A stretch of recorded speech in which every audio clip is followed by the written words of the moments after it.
Colm, can you hear us?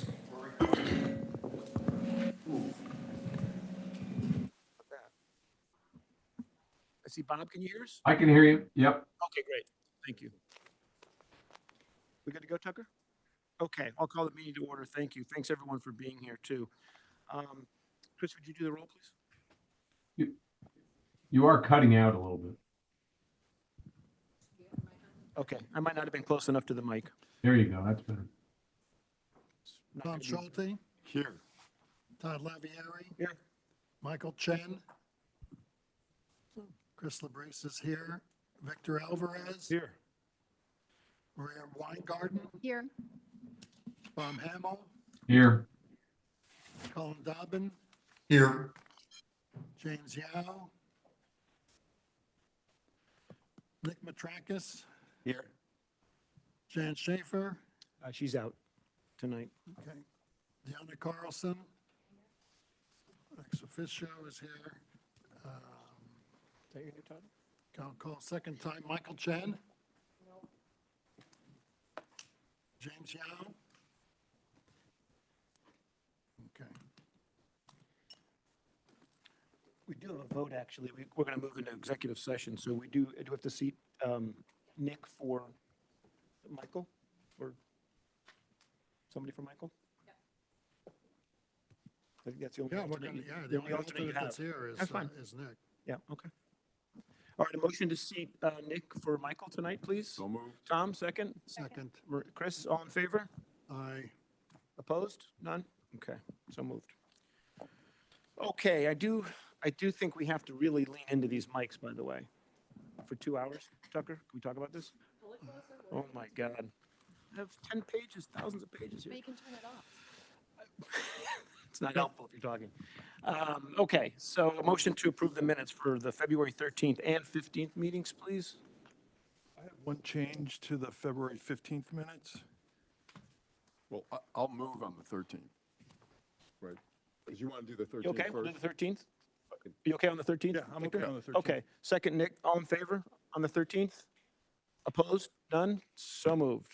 On the 15th, there's a, On the 15th, yeah, and on the paragraph that begins police and animal control, it says, it was noted that the proposed budget represents an increase of 3 additional officers to serve as school resource officers. I think it was only 2. There was already a floating school resource officer. well, actually, it's 3 to be that, to be the permanent officers and 1 to, so the way it'll work is that the floater becomes a permanent, 2 new officers are hired, and then there's a backfill. Oh, okay, so it is in fact 3. It So is it's in good. fact 3. I'm fine with the minutes as they are. okay, motion to approve. Tom, second. Maria? All in favor? Opposed? None? Okay, great, thank you. Okay, so just to review the agenda for tonight, a few things. We've got some follow-up discussions from prior meetings. And in this order, I'll have the library come up first, then Human Services, and then Board of Ed on, are you just covering health tonight or and anything else? Okay, great. Then we have some line item transfers. Mike Benevento will do the New Canaan Athletic Foundation, Waveney Park Conservancy. Then I was going to have Tiger, instead of the budget follow-up, I was going to have you come then to do your, just on the capital budget follow-ups. We'll do the capital separately after, let all the others go, if that's okay. And then we'll go into executive session on our one other topic. So with that, I'll have the library come up first.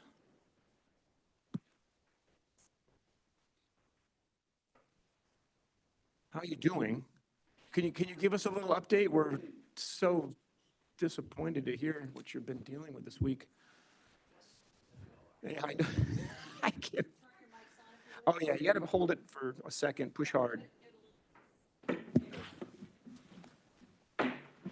Yeah, and unfortunately, you do need to lean into them.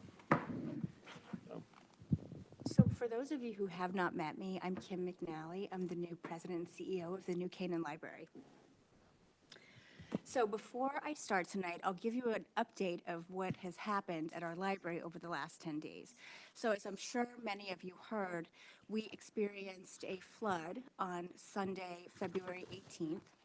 And I have to say that staff rushed to be there at the building to help move books and do whatever they needed to do to get the valuable things out of the way and save as many items as possible.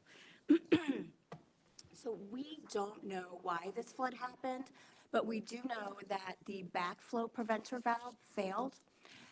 This could maybe potentially be a design issue. It could be an issue with the actual part. We have the architect, the engineer, the contractor all working together to investigate what happened. Everyone is insured, we're insured, and we have been told that it is not the fault of the library. So we are waiting to find out how this will actually be remedied, but in the meantime, we are working to get our building back in working order. We've had to remove drywall, so we've got to put that back up, millwork, all of those things, and we're hoping that we will be open at least partially this coming Monday. That's what we're hoping for. Okay. Thank you. You're welcome. So, as we discussed at the February 6th meeting, we are back today to look at our budget with an 8% increase for FY25.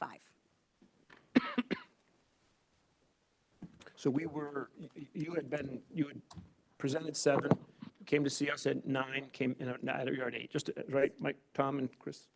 No, they Yes. presented, yes, they originally. We presented They went to Board of Selectmen at 9.5 or 9.25. 9.6. Board of Selectmen went to 7, so they're coming back at 8.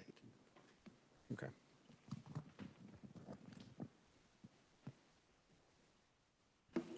So and this is all of our first time for this session. So what we've done is we've sent you the revised Excel.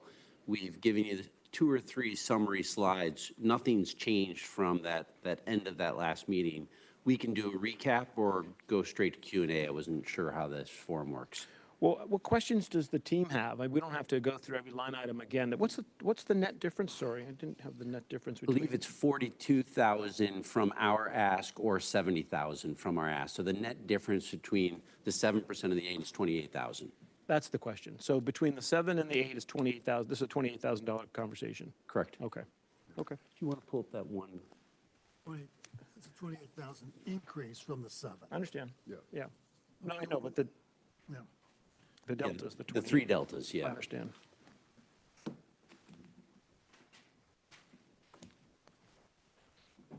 Well, I might ask the liaisons, I think both Tom and Chris, you've gone through this. You want to give us maybe your thoughts for the board? At this point, we've got to get this board on board with what we want to proceed with.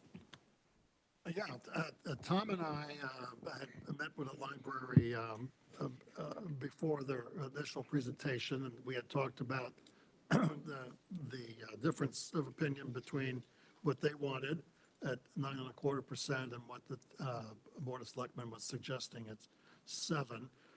And we went through all of their categories in which they need to spend money in order to deliver the service that that people of Buchanan expect and which the library wishes to deliver. And there were some areas where it was felt there could be a sharpening of the pencil. So we suggested that they do exactly that, go back through various items and see what they could come back with that would be a compromise. Yeah. And then they came back with the 8% number. And when we looked at the categories where there are the changes, and maybe they can go through that if there's any question, it seemed quite reasonable. One of the reasons that we wanted to try to address the issue of the Board of Selectmen was because some of the initial costs that the library is incurring may be transitory as the building and the new operations adjust. And we felt, all right, we understand that, but we think that some of that burden should also be shouldered by the library by maybe not expanding some of their programs and services as aggressively as they would have liked to do. So the result is the budget that they've presented, and I personally am okay with it. Yeah, look, I would concur. As we discussed last time, there's still a transitional bedding down since the opening, and perhaps not all the efficiencies have had enough time to really take hold. What's more is, in many respects, they're a victim of their own success, right? I mean, the residents of this town are sort of voting with their feet, if you will. They are showing up. They are getting on wait lists. They want more programming. And so when we looked at this, we kind of said, well, look, of all the drivers of the budget requests that we can find, you know, some of these things are just real expenses. They need to be met to keep the doors open and the lights on, et cetera, and so forth. We'll keep an eye on those. But for purposes of some of the programming, we thought maybe we should try to trim those back a little bit, slow walk them, and see if we can't take a more deliberate growth pattern with those while some of these efficiencies can take hold. And so I think that was the task at hand, and what's come back, Okay. I think, has satisfied Chris and myself. So just in terms of process, we don't vote on anything tonight. We have this meeting tonight to try to get everything finalized. Tuesday, we'll have a public hearing, and then we'll have a continuation of this meeting to get everything resolved and buttoned up for a vote next Thursday. So if I could summarize where we are with this, you've come back, it's 8%, and the liaisons are comfortable with it. And, you know, I just asked, look at the board. Again, you're not voting anything tonight, but just make sure you understand why we are where we are, and to absorb that as you go through your deliberations and think about whether we can support this or not. For me, it seems, given how you just described it, is well said. I think it's a lot of unknowns opening up a new building like this, and the success has been tremendous, right? So, any concerns, any objections, Colm and Bob, any things you want to ask or add at this point, or you okay with where we're headed here? I'm okay with it. I think I think that both Chris and Tom are closer to it, and I think that that, you know, it's a new library. There's a lot of unknowns, and I think, as has been said, it's been a tremendous success. So I support you know, the compromise. I'd echo Colin. I mean, the liaisons are close to it. I mean, if I had any reservation, it's putting more money into programming when we're already overwhelmingly successful. But I guess a small money, and liaisons are in favor. So.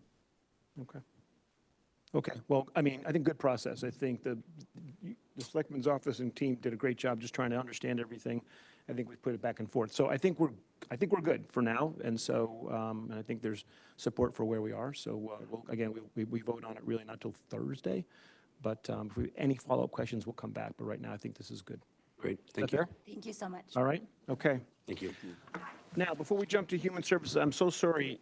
We have other good, no, for you guys. We have other good news, I would say, from a compromise point of view. So I think you all remember we're having a conversation about the assistant fire chief. So speaking for Chief Albee, we, as you know, remember the Board of Selectmen provided $50,000 of overtime expense. And what the chief has come back with is looking through line items within his budget, has been able to find, what we'd asked for is to find a compromise in a way to cover that remaining delta within the existing budget, and he has. He's still looking at two options, one a hire and the other, I think, maybe promoting from within. Not to be determined, and I don't know that, I think we're indifferent, frankly. You'll solve that. That's up to you, not us, of course. But if that's fair representation, that's where we are, and I think we came up with a nice outcome to support the assistant chief. Exactly. We're cost neutral on the options we talked about, and finding some overtime budgeted money, and looking back previous more than 3 years and seeing what we could cut a little more to make that cost neutral, and taking care, reducing the part-time salary also, which was already discussed. Right. Okay. So that's where we ended up. Again, Colm, Bob, anybody on the board, any questions on that? I mean, it's, I think feels like a really good compromise, and I thought that that you and Jack and everybody did a really nice job laying the case out for everyone, and then you solving it, which was great. I had one question, if I Go ahead, recall, this meeting, we were discussing the future possible assistant emergency management position, and we did away with the stipend for the current assistant. And I was wondering whether the new assistant, obviously he or she is going to have to get settled in, but other towns you have emergency run by police or fire. We've got our own head of emergency, but could the new assistant be the assistant of emergency? Hopefully there aren't going to be, fires during an emergency, but maybe there would be, but I would think they'd be separate events. Two fires, maybe the person would have time to take on that role. Just your thoughts on that?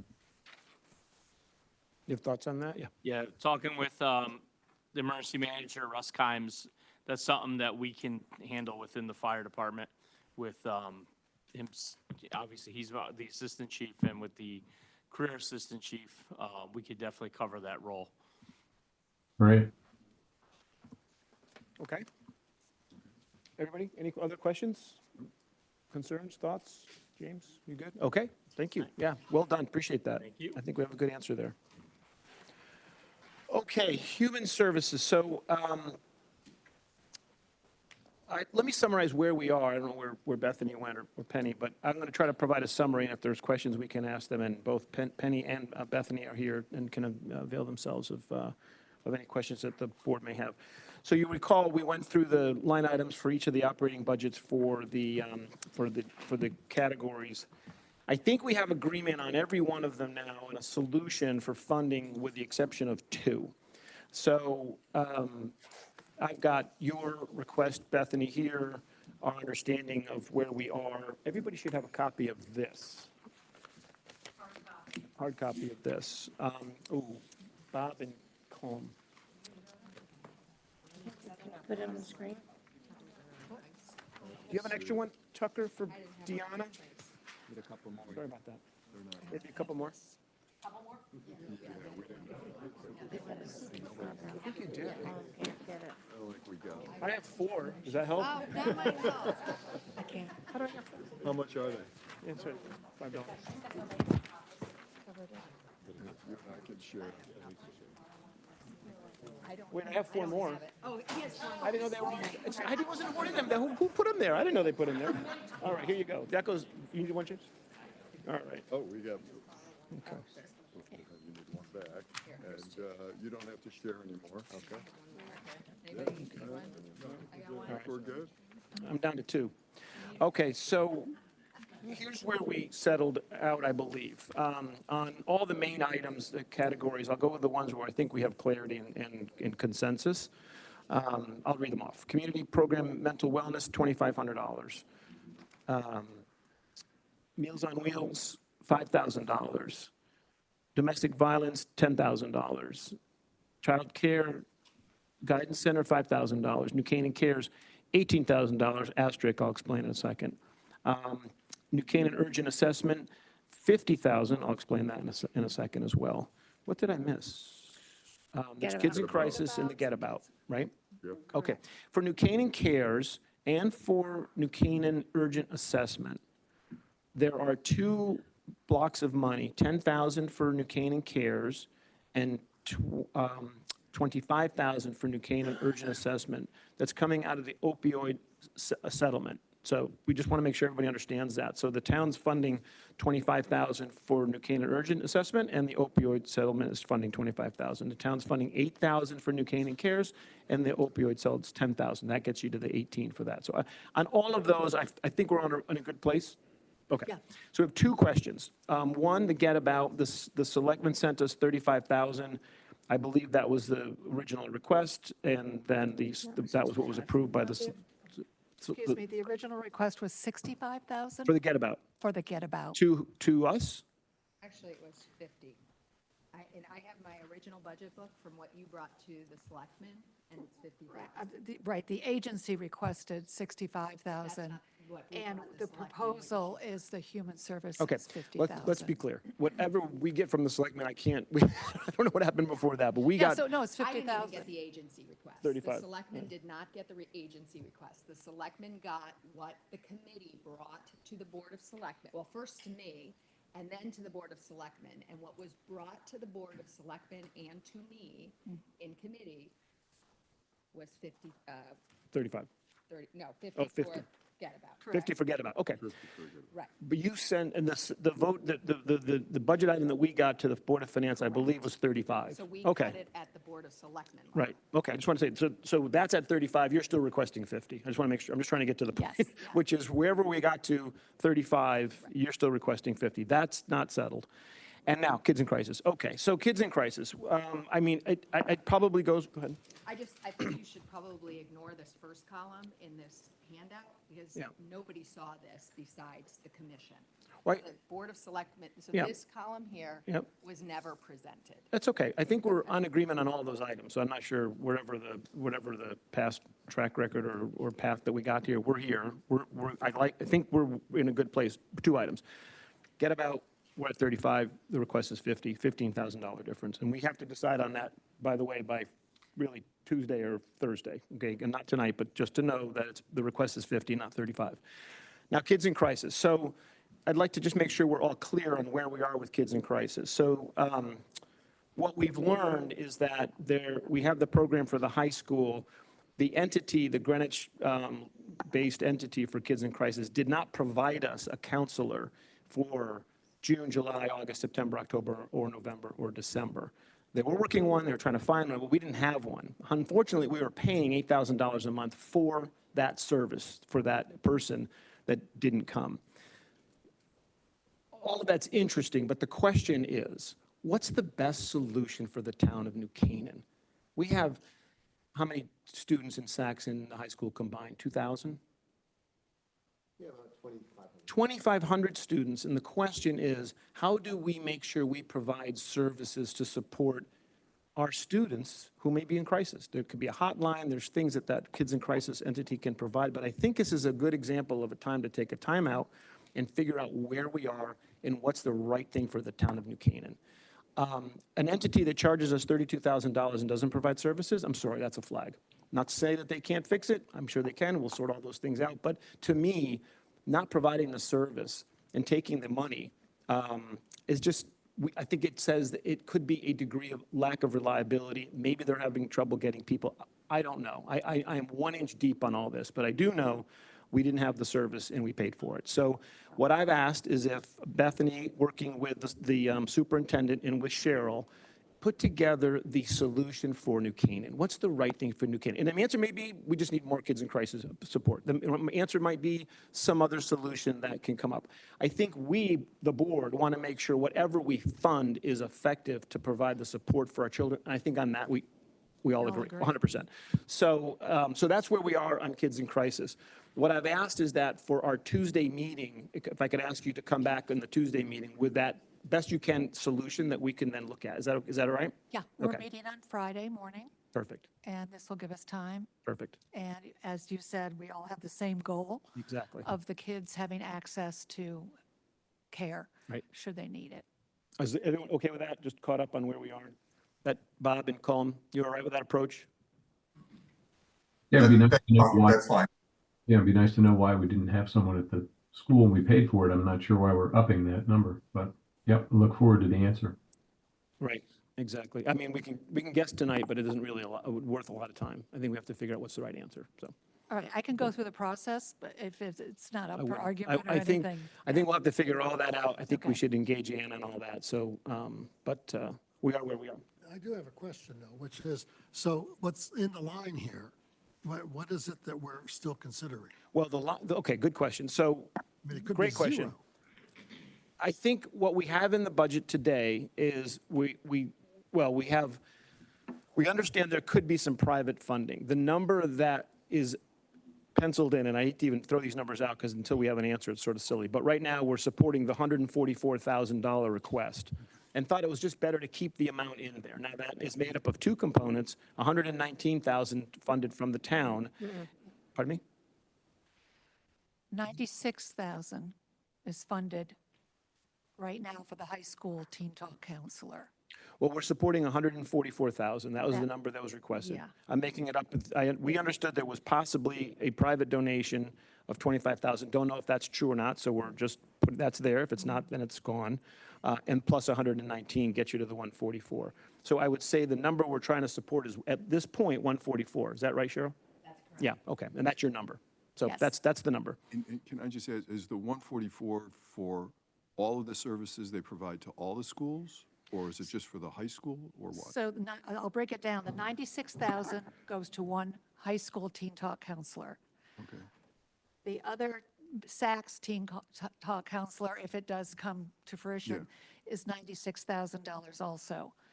48,000 would come from Human Services grant, and the other 48 would be There you go. other So that funding. gets added to the I 96. see. That's it.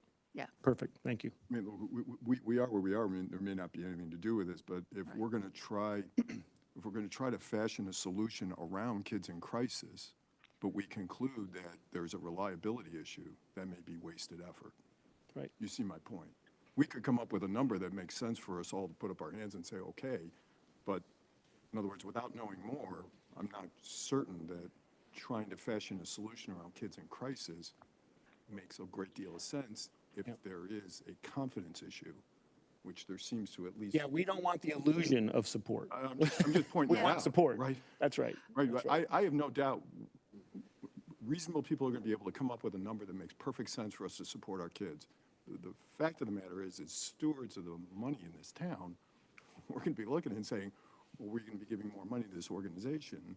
So it would seem to me that if you're going to fashion a solution around kids in crisis, that issue would need to be addressed. Yeah, at the that's fair. fair. That's fair. That's all I'm No, that's suggesting. And I'm happy to address it.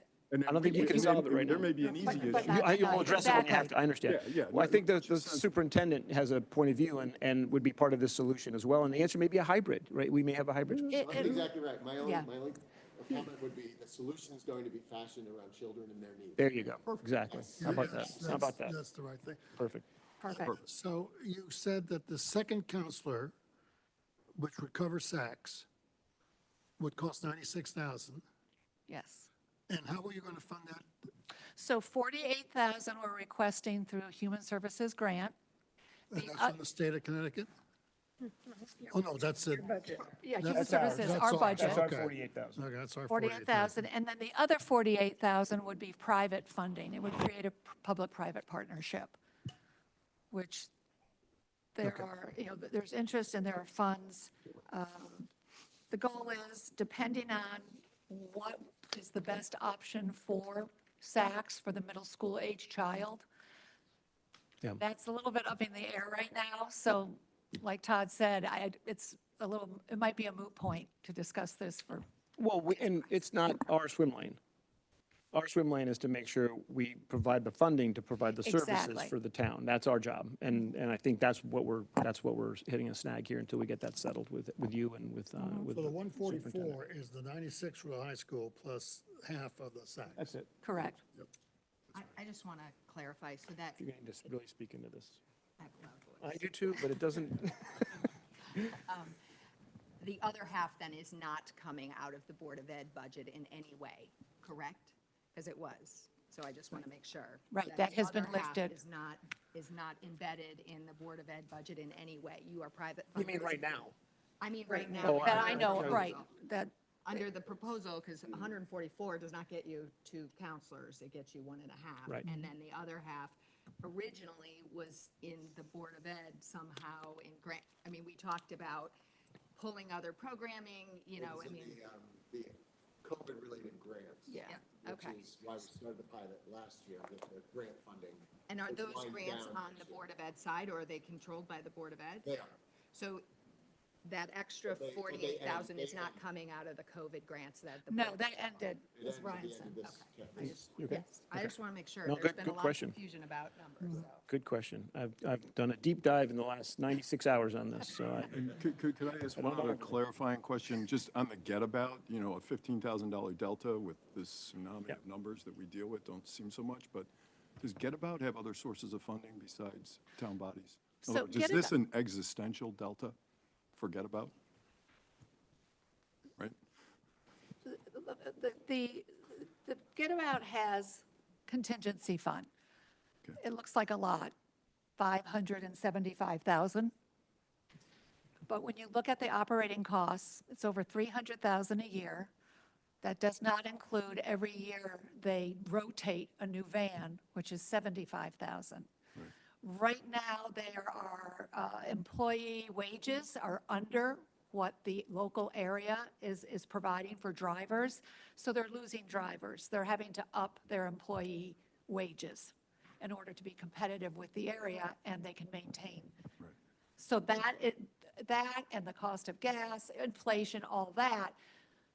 And plus, they did have a very successful last year gala fundraising, and it looked like they did phenomenal, but they hadn't had a fundraiser in 3 years. So you divide that by 3, and they're doing okay. Right. But in terms of the value of this get about for our town, seniors, it's when you're talking a biggest bang for your buck. I mean, Wilton pays $170,000 a year to outsource.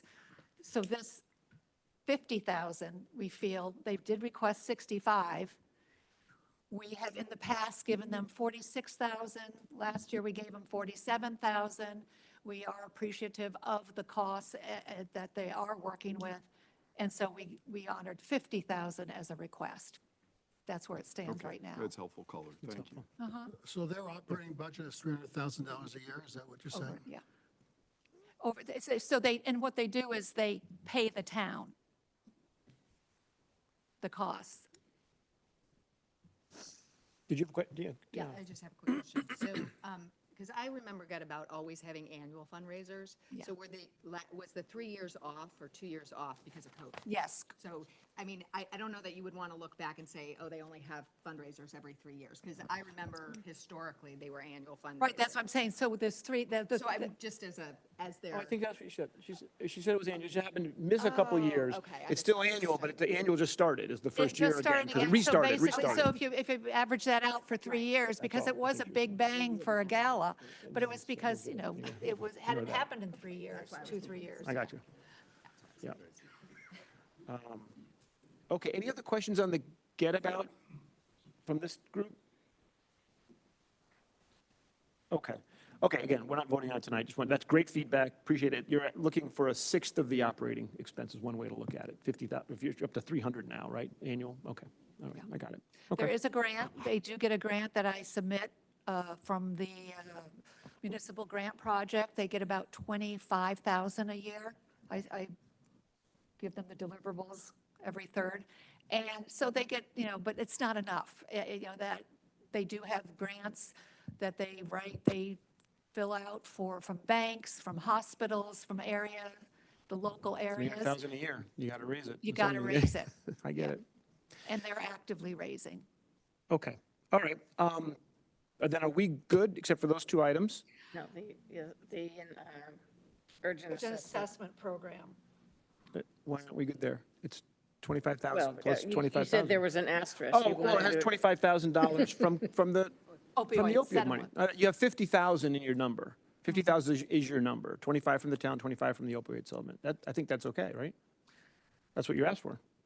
That's, yeah, and just to be clear, that urgent assessment program was put in our budget. So without having it, so we want to make sure that 50,000 that is being in our budget this year, maybe it should be a special projects. What happened was the other agencies, we don't want them to suffer because we were given, So Ann, yeah. the question I think they're asking is, what is their budget number? I think it's 50. I think the source of the funds is the settlement plus the town. Okay. That's what your question is? It's not my question. I just wanted them to be aware that this line item was never voted on or agreed upon that it would be in our budget, but it was put in our budget. So Okay. so this 50,000, what it's done is it's increased our, so if we did not have that in our budget and it's not approved by the commission that it is in our budget, and I don't want to muddy the waters here, but it needs to be made clear that our grant would be $234,500 if that had not been put in our, I don't know what the 234 is, but if I understand you, but, I mean, it has to go somewhere. Right. And it's free. The opioid settlement and the town are paying $50,000. I'm not sure what the, well, yeah, but the 25 of it this year is coming out of Human Services grants, and so that has, from the opioid, you're saying from the opioid settlement? no, from From, the town. I mean, we're requesting, it's being requested They're honoring asking it. for $25,000 more. I see. It's crowded out because now they have 25,000. to Yes. Okay, part okay, of okay. The urgent All right, assessment, okay. right?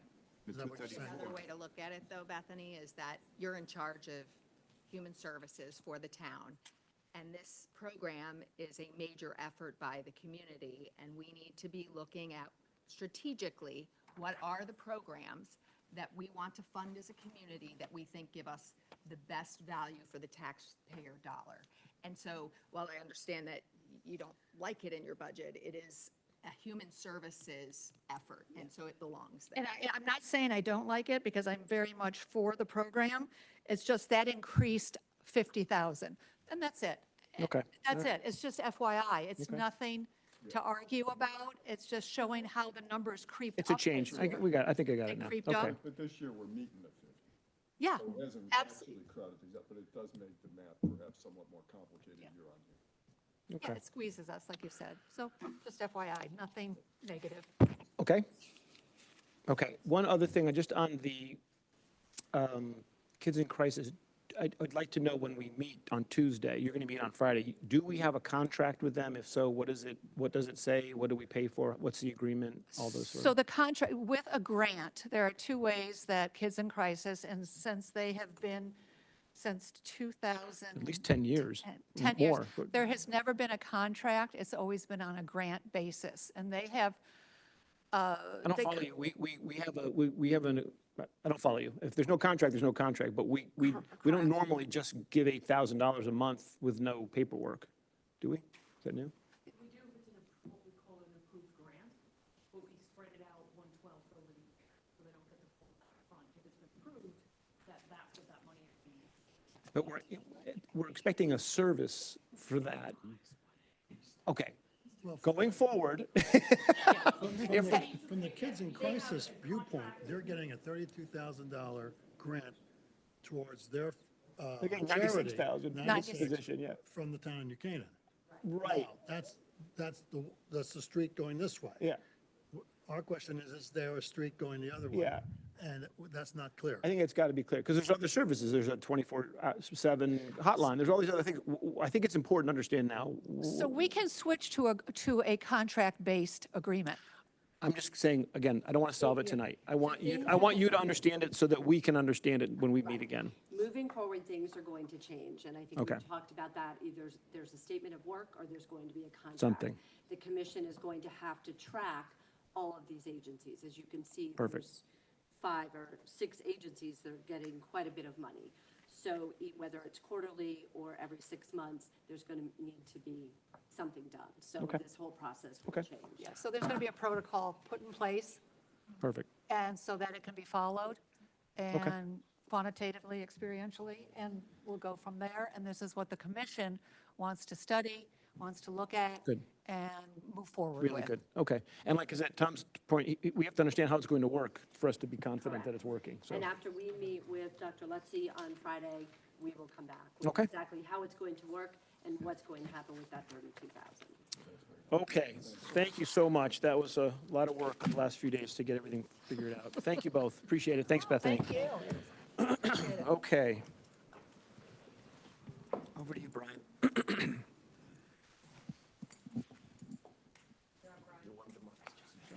Warmed them up for us.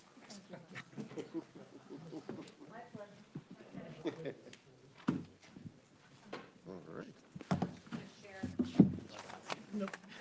Great. Perfect, perfect.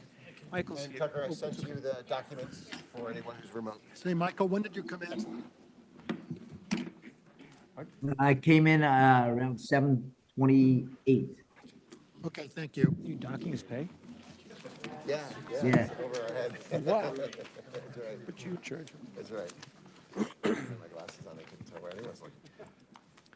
Okay, what are we starting with? All right, yes, good evening, and thank you for welcoming us back. We are pleased to have with us tonight our insurance expert, Joe Spurgeon, who is, as we talked about at our last meeting, that instead of getting into the details around the insurance planning, we'd have the expert come and have that conversation with you tonight. So you do have an exhibit in front of you, and I think it was emailed out to folks who are home, and it's on the screen. Do we have one more copy? Oh, sure. Do you have one more, Tucker? Okay. Chris is holding them? or- I think they're hazing me. Oh, I put one there. And as you know, Joe's been working with the Board of Ed for a good number of years now and doing a fabulous job helping us to navigate some pretty challenging waters. You know, the insurance, health insurance has been challenging, certainly as we went into the pandemic and COVID and all of the uncertainties. And now we're starting to see some leveling out and hopefully some more predictability in our planning and as we're pulling things together. What we thought we'd do tonight is have Joe talk about our bit about the performance on the plan and also walk us through the development of the projections to help folks understand how we get to the numbers that we get to. We're certainly prepared to have any conversation you'd like around the Internal Services Fund and the reserves and how we plan for all of that as well. As we talked about a little bit when we met about a month ago, having another month under our belt helps us a little bit in trend as we think about the projection, and Joe can get into detail there. So we have a little bit of good news there. I know that the Board of Finance has asked us to really take a close look and see what we can do. So I think we've got a couple of things to talk about there as well. Okay. So I thought we'd start with insurance, and I'll turn it over to the expert. Great. Joe, can you give us a quick, like 50,000-foot headline of your background, your firm, and so on? Sure. My name is Joe Spurgeon. I work for a firm called Lindbergh & Ripple. We're a fully integrated financial services firm, and I focus on healthcare consulting. I work primarily, actually entirely, with Connecticut public sector entities, so towns and schools. We fully support the board in all aspects of the self-insurance plan, so including budgeting, union negotiations, day-to-day service issues that employees might be having or central office might be having integrating with Cigna. So that's our role. Thank you. You also help us with the wellness work. And help them with the wellness. This time of year, I'm out in front of groups like you a lot, talking about probably what's one of the most important items, which is the budget, and we'll walk through that. First, I will say, if you've looked at the numbers, you might say, oh, they're a little higher than they've been in the past. This is not unique to New Canaan. We're seeing across Connecticut increases are, on average, projecting higher than trend. We'll talk a little bit more about that when we get into the projection. I think what I'll do, though, is have you go to page 2, which has some colors on it. So just to explain what the colors are, some of you may recall that the board's plan runs the school year. So it runs September to August, but you still budget on a fiscal year basis. From an underwriting perspective, right, I'm working on a plan year perspective, so I'm working on September through August. So I track claims that way. That's always not most helpful to all of you. So what the colors do is it takes those plan years and it converts them into fiscal years. So all but the first column, right? What you'll see, like if you look at the second column, 1920, and then reference back to the last two rows in 1819, you'll see they're shaded pink. Is it pink on yours? Yep. Pink. That's the fiscal year, right? So you can still track the fiscal year, and then I kind of summarize those below. From a plan perspective, from an underwriting perspective, we're looking at the full plan year, though. Okay, so I'm looking at those full columns when I'm doing projections. I don't know if we need to go historically. Just some things to talk about. You can see, 1819, we were at, if average cost is kind of an easy way to look at things. So if you go kind of just above that box that has the fiscal year totals, average cost was $964,000 a month. These are just claims, by the way. I'm not tracking any expenses here, just the claims that are incurred by employees. And then as you work your way over, you can see we've increased to the current, let's look at the last fiscal year close because that's the most accurate, a little over 1.2 million, right? Almost $1.25 million in claims per month.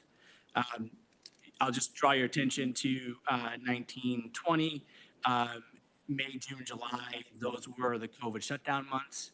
For many groups, and you remember this discussion before, for many groups, if you talk to colleagues in other towns, they'll say we saw a significant reduction in claims in those 3 months.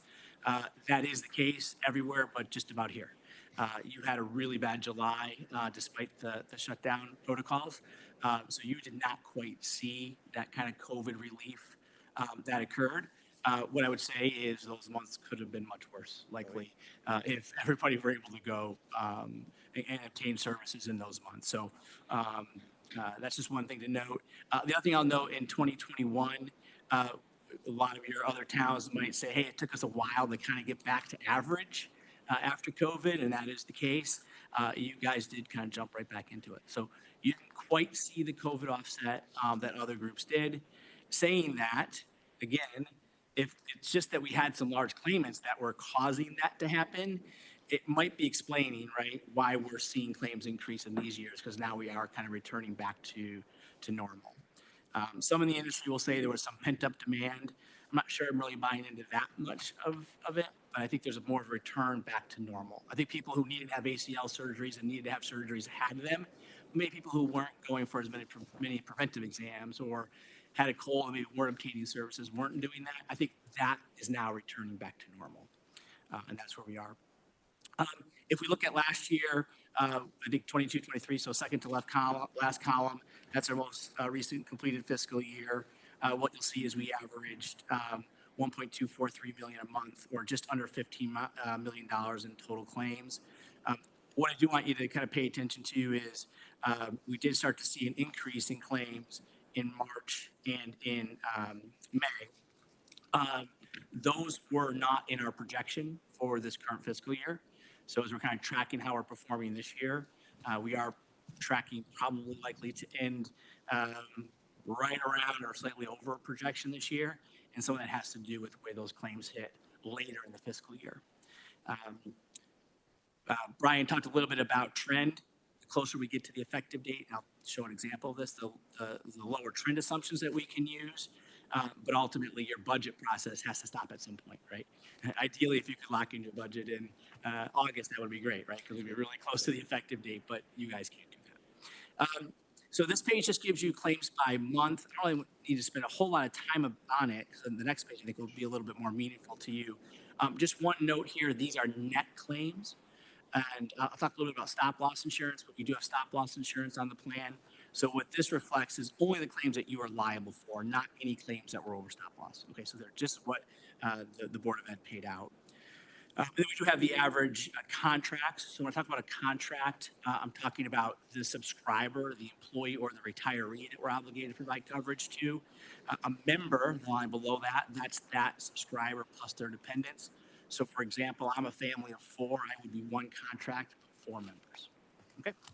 If you flip to the back page of that, this page might be a little bit more meaningful. Again, I'll focus on 22, 23, and then talk a little bit about the current year.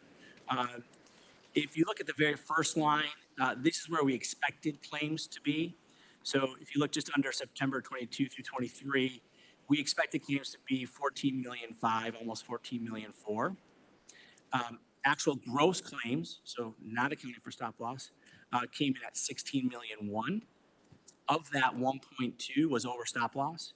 So our actual net claims was 14.9 million. So we ended the year almost $400,000 over, or about 2.68%. You'll see the year before was similar, about 3% over. And then 2021, we were almost right on projection. The 1920, Just, or maybe a question for you, Brian. When you say Cigna expected claims, was that our budget? Is that the same as our budget? No, it won't be, because there are other sort of puts and Puts and takes in takes that and before you ins and get out. there. Yeah, so that would be interesting to just. But it is like, you can see in the budget build for each of those years, that plus the others.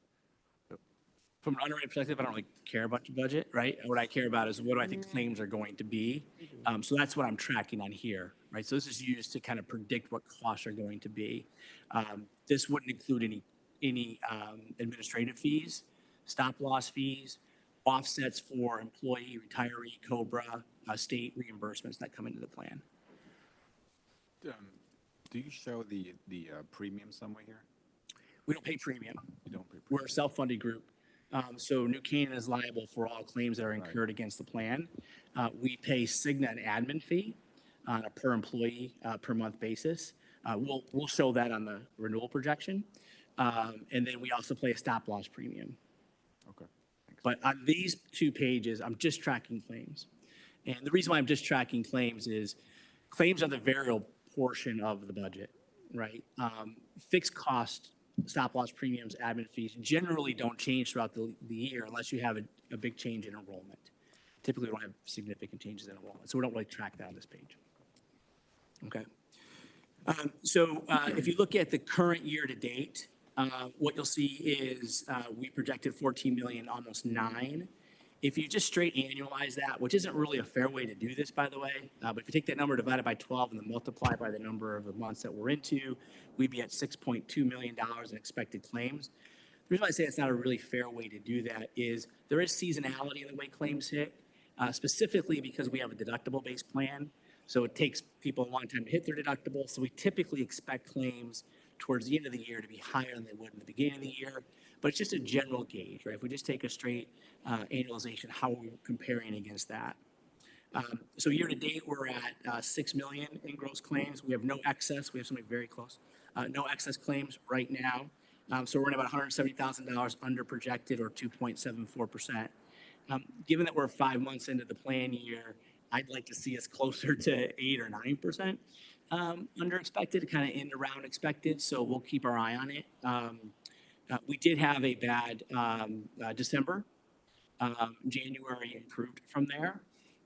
So hoping that maybe December was an anomaly month, and we'll have February claims in about 11, 12 days to see how February ran. So I want to keep our eye on that. Next line down, we just track stop loss premiums. We do track, I should correct myself, we do track the stop loss premiums on here. We pay, so if you look in the second to last column, we paid almost $1.7 million for stop loss premiums. And Voya, the vendor, paid out $1.2 million. Our stop loss level is $300,000. That means that we are liable, New Canaan is liable for any claim. It's medical and drug, we don't include dental in that. Any claim up to $300,000. Once somebody hits $300,000, then Voya is responsible for the rest of the year. And that does run plan year as well. So that runs September to August. Every September it restarts, even if you were a member who hit the prior year. That did increase to 1.8 million in the current fiscal year. We did have one very large claimant that is in our experience, so the claim data that was looked at to do the projections, that member is no longer on the plan. So while we do still have some high losses, we're hopeful that we'll see more favorable increases going forward. Next section is we talk about what we call high dollar claimants or high cost claimants or catastrophic claimants. And I think if you're going to learn anything from today, that is the number one factor that is driving the cost of public sector plans, probably really all plans, but specifically public sector plans. It's the number or the change in the number of large claimants that you have. It impacts two things. One, impacts your cost, right? You have at 300,000, you have a high stop loss attachment point. So you're liable for more claims than many other groups might be. So the more people hit 300,000, the more people you're going to pay up to 300,000. But it also has an impact on our stop loss premiums. And at $1.8 million of stop loss premiums, right? It's not a small number that we're trying to manage. So one of the big drivers of cost these days is how we're going about managing high cost claimants. And the way to do that is through reserves and through stop loss levels, right? And there's different strategies that you can put in place to kind of help manage those costs. So here what we do is we track those large claimants. So if you look again, second to last column, of the nearly 15 million, right, the 14,925,000, 6.5 of that was for a claimant that had claims over 50,000. And that's just your liability, right? So I'm just tracking between 50 and 300 there, right? If they went all the way up to $1 million, I'm not saying that that's $1 million, right? I'm just saying it's 300,000 that you're exposed to. The non-high dollar claimants were the remainder, the 8.4.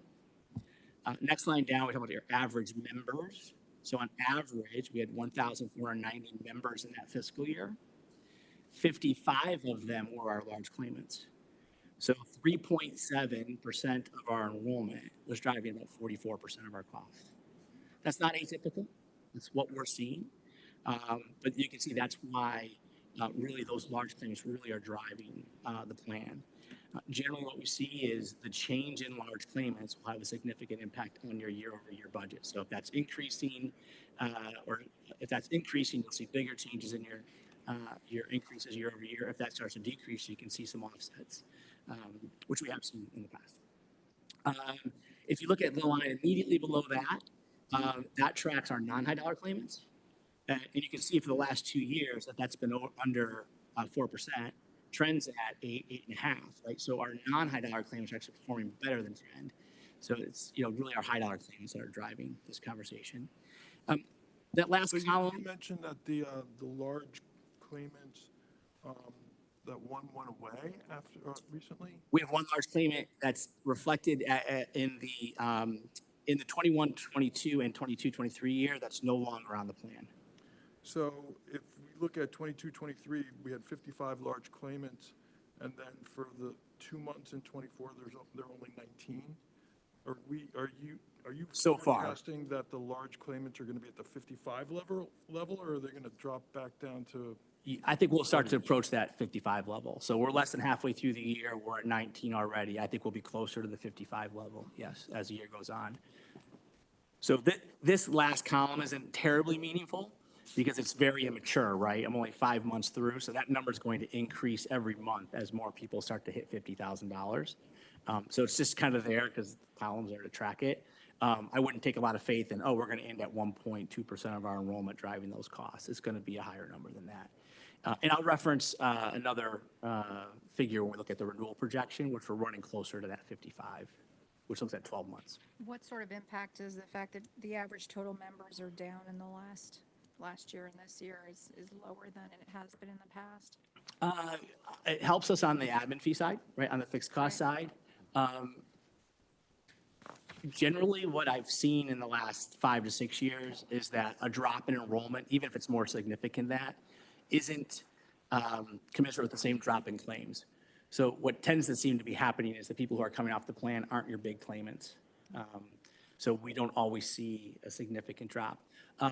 Where you might see that is, and there probably hasn't been a lot of that, but when you see a lot of retirements, maybe a higher number of retirements in any given year, just because generally older age individuals will incur more in claims, but doesn't mean they're any likely to be a larger claimant either, right? So really what we're really worried about are those large claimants, and those are hard to predict. Right? Joe, your definition of high dollar claimant is between $50,000 and $300,000. Yeah, that's what's tracked in this claim. So you saw it off at $300,000, and if that goes to a higher number, that's covered by the correct by the stop loss. Yeah, so I'm just tracking your liability here. Okay.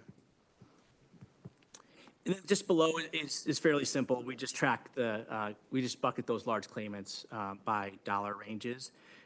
Maybe what's meaningful is if you look at the very last line, we track our highest claimants, right? So, if you go back to 1920, our highest claim was 430,000. Beyond that, we were over $1 million, almost $2 million in 2021, over $2 million 21, 22, and $1.3 million in 22, 23. That large claimant was one of those. So year to date, we're only at 290, so we're very close to stop loss. We expect Cigna has indicated we have a couple new large claimants, very large claimants that hit. They're still negotiating those costs, but I expect those might be stop loss claimants that are going to hit maybe by the next time we talk, or next time I talk to the Board of Ed. Any questions on that? If history is any guide, we're about to hit the high dollar claims months, right? Yes. 22, 21, 23, January, February, it starts picking up big time. Yeah, and thanks for bringing that up, because when we talk about the renewal projection, when I do renewal projections, I don't use plan year, I use the rolling 12 months. So every month, I'm dropping 1 month and adding the new month. And what's unfortunate is you can see our March 23 and our May 23 were high months. So those likely will not be coming out of our budget projection, right, by the time you guys finalize your budget. So we're going to have those higher months in that number.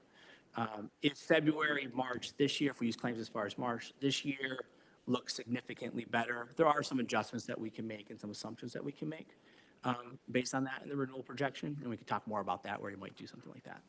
When you talk about the claim number, is that the gross number that goes in, or is that the allowed amount that the insurance company says, okay, this is how much we're paying? So somebody's bill goes in $70,000, but it's really $22,000. Yeah, and their cost is like $600.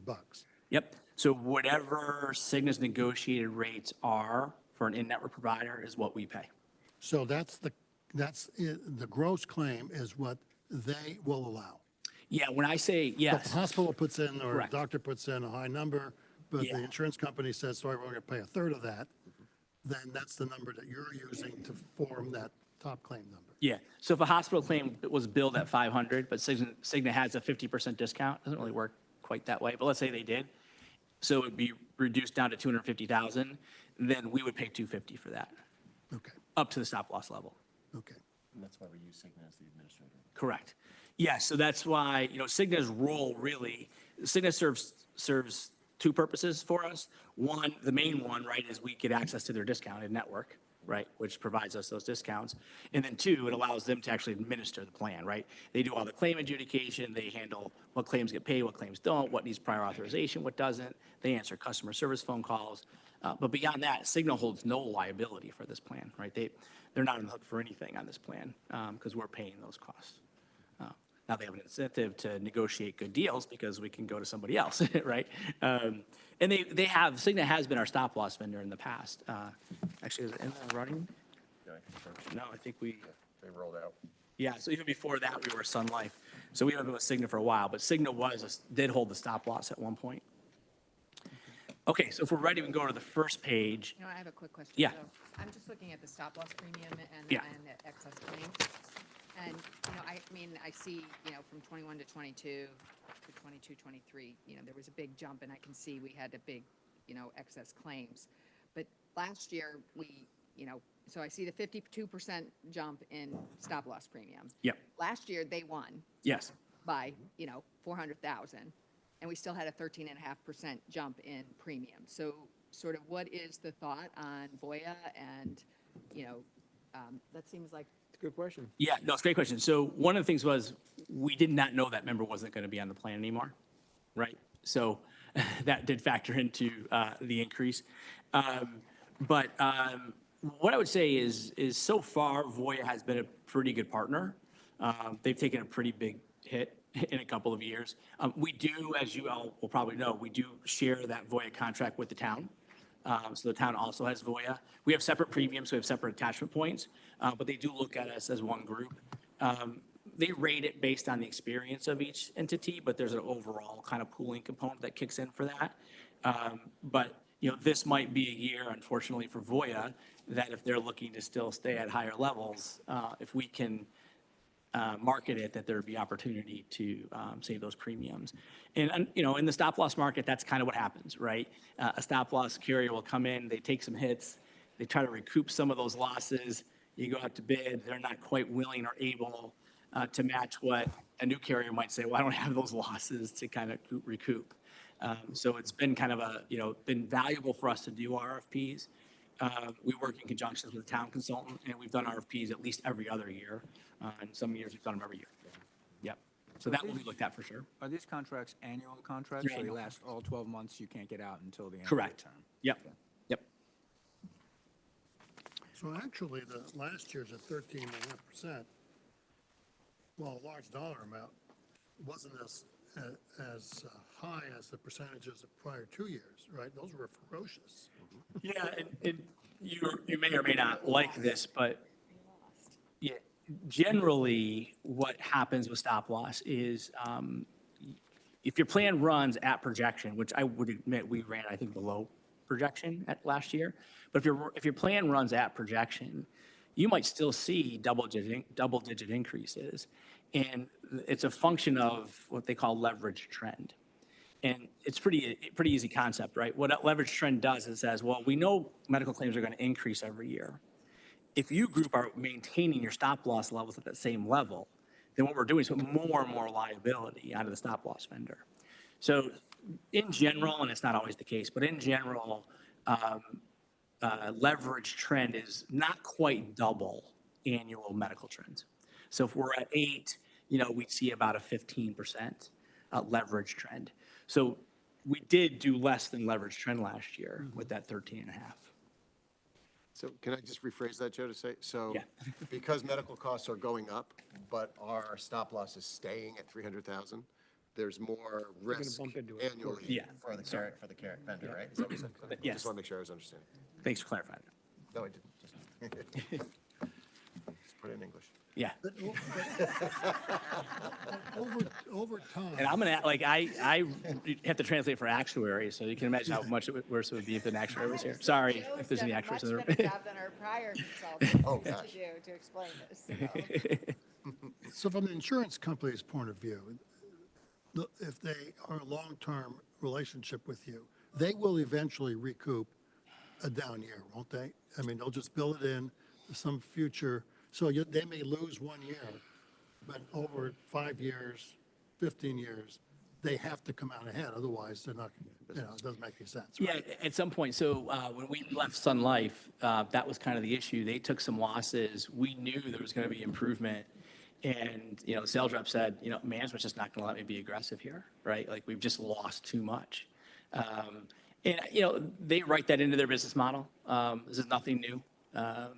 If anything, stop losses become more and more competitive every year, especially as premiums get so big. I mean, it doesn't take a big change in increase to save you some significant funds, right? It's not hard to save $100,000, $200,000 on stop loss premiums if we go out to bid, perhaps. Yeah, Yep. okay, thanks. There's other things that feed into that too, like when we do, at some point we can present to you if you want, but when we do stop loss RFP, there's things like lasering and rate caps and all these different things that we build into it. And so it's not always the best premium that wins. Like sometimes it's the components, right? The terms of the contract that might be better. Hey, we pay a little bit more premium, but we're exposed to less restrictions on the plan. And so a lot of that fits into. So if I'm reading this correctly, you're saying the 17.406, that was the proposed 2025 claims paid, is dropping to 17.297? Help me, just point to me where you are. Sorry. I'm on the first page, 17.406 is the high. Oh, you already know. I don't know. We should walk through that one still. Oh, we're still Yeah. We're trying to jump to the good news. I'm trying to find and then jump to the good news. I don't know if it's good news. You found $100,000 on a. Where's Jill? Jill can answer that question. Oh, so you got it. Yeah, so I'll get to that. So projection. So this might look familiar to some of you. I know you only see it once a year, so I'll kind of walk through it. The way we kind of build this model is the first column is your current base year, right? That's what we're comparing to. So we kind of show you how we built to get to where expected claims were in fees. And then any column to the right is going to be a projection based for 24-25. In this case, there's two because we did one in November and we just updated again in January. What I'll probably do is use the January column. They generate very similar results, but I'll reference back the other three columns as well. So it really isn't rocket science. What we really do is this top box, we look at the most recent 12 months of claims experience, and we say, okay, what's our total claims? How many large claimants did we have, and how many enrollees did we have, right? And that's going to be the base for our projection. So what you can see is in that last column through January, and again, I'm using the most recent 12 months. So through January, we had $16.3 million in gross claims. So that's including claims over stop loss. That's 5.81% over our base year. So that 5.81 compares to the first column, the $15,438,000. It's about a point and a half less if you look at the middle column, right? About a point and a half less than the projection through November. You'll see a line there, normalization adjustment, and it's set to 1, so it's not doing anything. That was a factor we used during COVID. And so during COVID, we said we know people weren't going out for services. What do we think might have been the offset of that? We had a formula that we worked on actual New Canaan experience, and we built that factor in. The reason why I kept it in here, we're not using it now, is I still get questions about it, right? Do we think something's going to happen? Do we think there's some catch up? Do we think, is there another pandemic coming? The answer is not now, right? No one in the industry right now is adjusting for anything related to COVID or any other kind of pandemic issues. So, but I'm keeping it in there for now. Maybe I'll get rid of it next year, but it's there for no reason. So anyway, it just brings down the top line. The next line down, you'll see I'm backing out $2,782,000. What that represents is that represents all claims that were incurred by anybody who's going to go over $300,000. So I'm not just backing out the amount over 300, I'm backing out all of the claims for that member. So if we have a member at $535,000, I'm going to back out all 535 on that member. I'm going to do that because I don't want to project any claims that are going to be over stop loss, right? And what I'll do is I'll add them back in the third box, but only at the 300,000. Okay? And there's a couple reasons why we do that, and I'll talk about it when we get down there. So I'm backing out the 2.7 million. You can see that's down quite a bit from our current base year, which was 3.4, and it's even down from November. We then create a paid claims, less large claims. I hesitate to call it net claims. A lot of times I call it that. It's not really net, right? Because you did pay up to 300,000 on it. But we back that, we compare that. So you can see that even though our gross claims were down, right, top row compared to the middle column, our paid claims less large claims are actually up a little bit. We're backing out less. We have benefit adjustments here. If the teachers were going to go to a different plan and it was going to have a significant impact on cost, or if they did in the past, we would adjust those claims, right? Hey, we know some of these claims represent a different benefit. We can adjust that. That didn't occur, at least substantially, so we don't adjust there. We then get an adjusted claim number. And then you'll see we bring in experience period contracts. So again, a contract is your subscriber or your employee or your retiree. And that number looks high, right? 7,533. That's counting them once for every month that they're active on the plan, right? So that's your 630 people times 12 roughly to get to that number. And then I created per capita. So you can see my per capita is up 14.24% over the base year and about a little less than 1%, like 0.8 over through November. The next box down doesn't really do any work. It just kind of talks about some of the large claimants. What you can see in the current 12 months, we had 55 members. So to the question earlier, do you think we'll end closer? Looking at the most recent 12, we're at 55 in that most recent 12. So should we assume we'll be probably close to that? I think that's probably a fair assumption. We have 55 members. What you can see, we're down quite a bit though from the middle column, right? We were at $8 million on 55 members. We're down to 7.7, but we're still over the base year. And then of those claims, and that's one number that's in the top box, right? You see the 2,782,000 that I backed out above. That's my claimant. And just to explain that, that's anybody who's already over 300 or because of trend would trend over. So if you're at 280, you're in that number too, okay? And there's 7 folks, 7 members that would either are over now or would trend over in the running 12. And then of those who are actually over stop loss, right, there's only 6 of them at $701,000 would be the excess in that running 12. Doesn't really mean a whole lot for this projection purposes, right? Just something that I report on.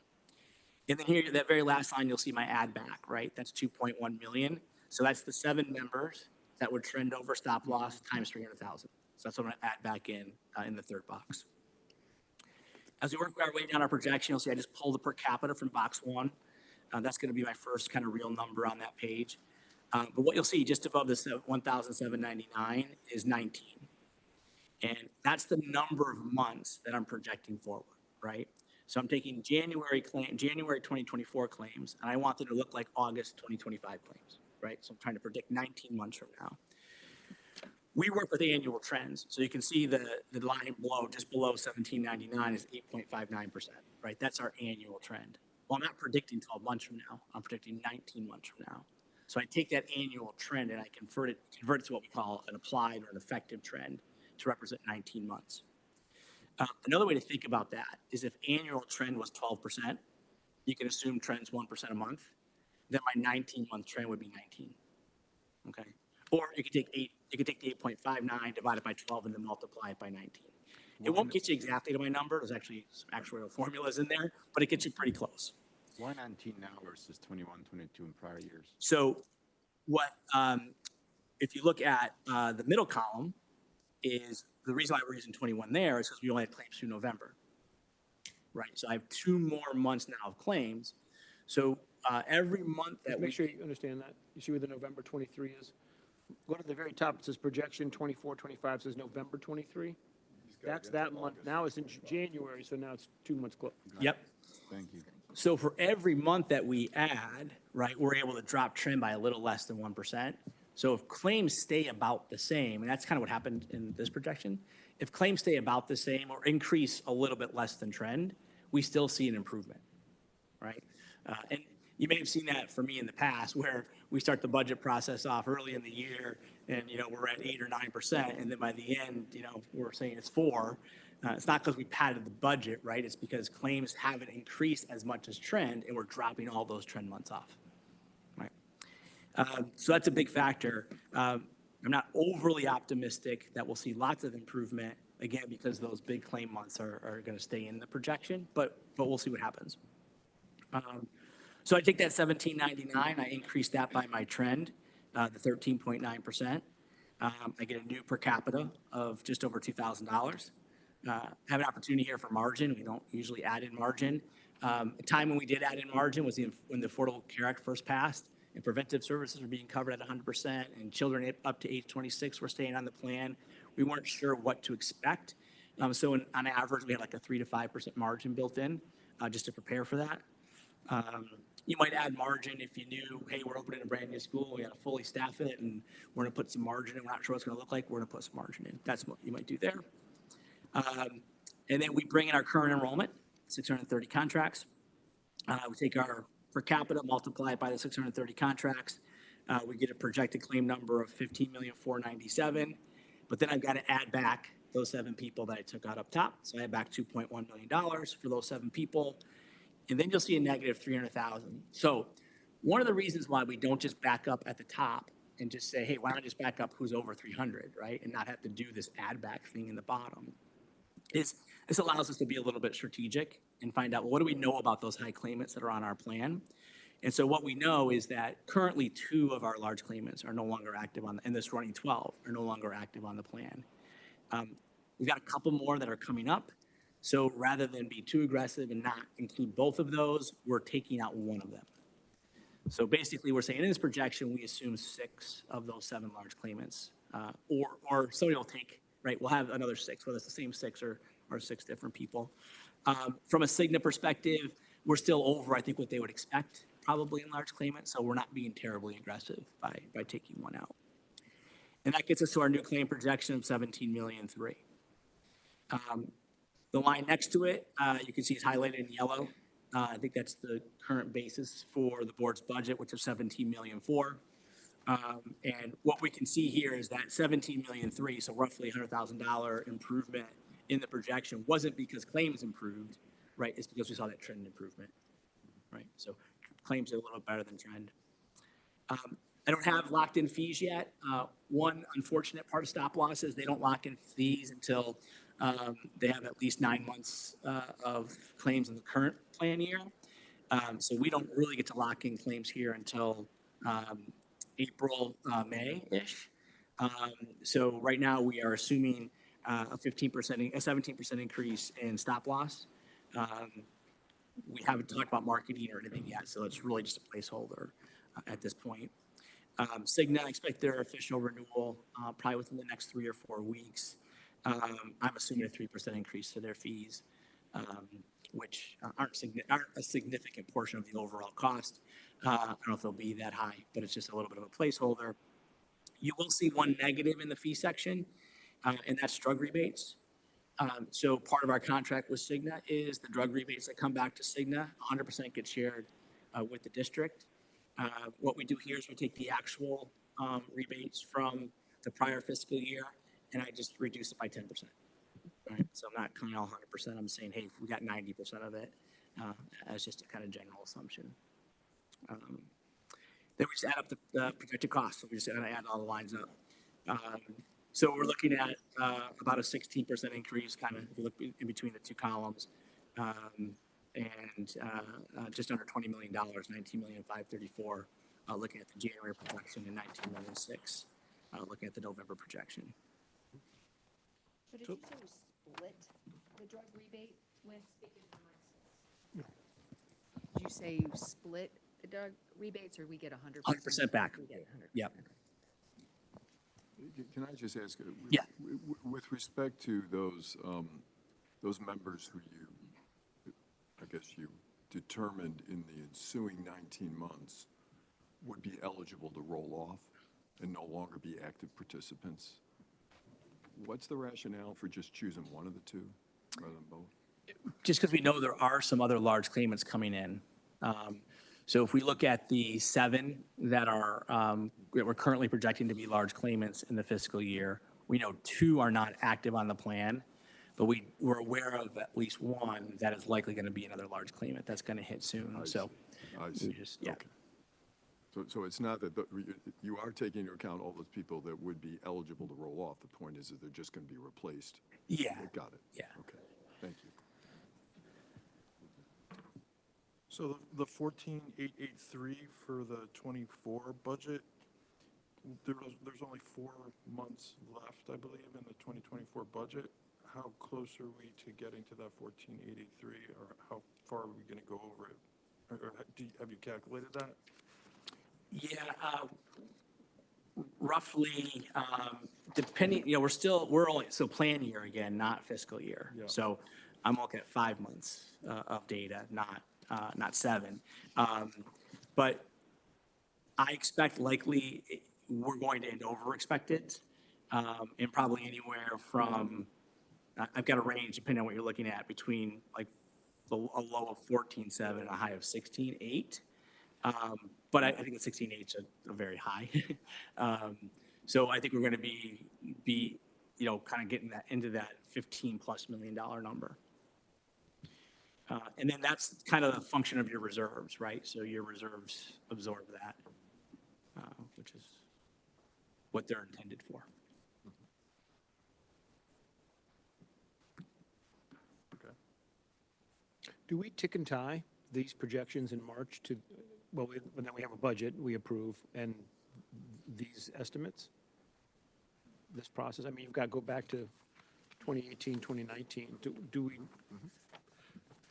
Yeah, Sean's, our accountant does in the business office where they do a month by month, week by week reconciliation about everything coming and going. That's Nelson's spreadsheet. So just to pick maybe ticking time, just to Victor's question, again, I'm not sure, because we're not talking apples and apples in terms of timing. What's the actual budget? I'm trying to figure the budget for this year.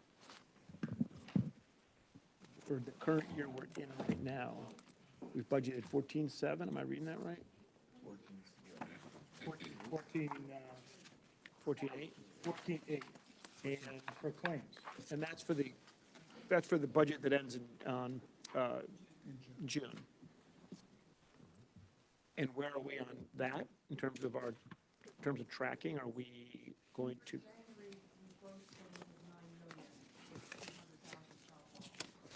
Okay. Hard to predict, but I'm just asking, do you have a sense in terms of, are we going to come in right around that number? Sounds to be below. Sorry, nobody can hear you.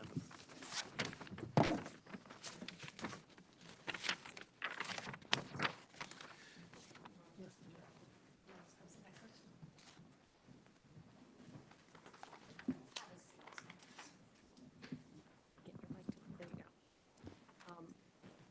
We track it budgetarily, what hits the bank, claims being pulled out, and what hits the imprest fund. So through January, it's 9.1 in gross claims. That's July through January. Yeah, July through January, Okay. with 200,000 in stop-loss reimbursement. Typically, what I've seen over the time period is February, March is the time period when we start really seeing if people are hitting the 300,000. I start seeing BOYA come in February and March. So the next 2 months are kind of the months where we see any reimbursements coming back if someone has hit the 300. I don't know how many are on that 300. If I go based on the average, it looks like 15.6 in claims. And, the reimbursement, I don't know. I was estimating 400,000. I don't know how many people are hitting it. For it, we've been netting about 14. 15, maybe 15. Yeah, 14, 15 million, 14.8, 14.9, and 15.2 is what I estimated claims, just from what I'm seeing in the bank statement, not knowing background people and how many are hitting. Okay. All right. So you already show a stop-loss member hit in the? Yeah, we hit, I don't have the monthly one with me, but I have 205,000. Now remember, I'm tracking from July.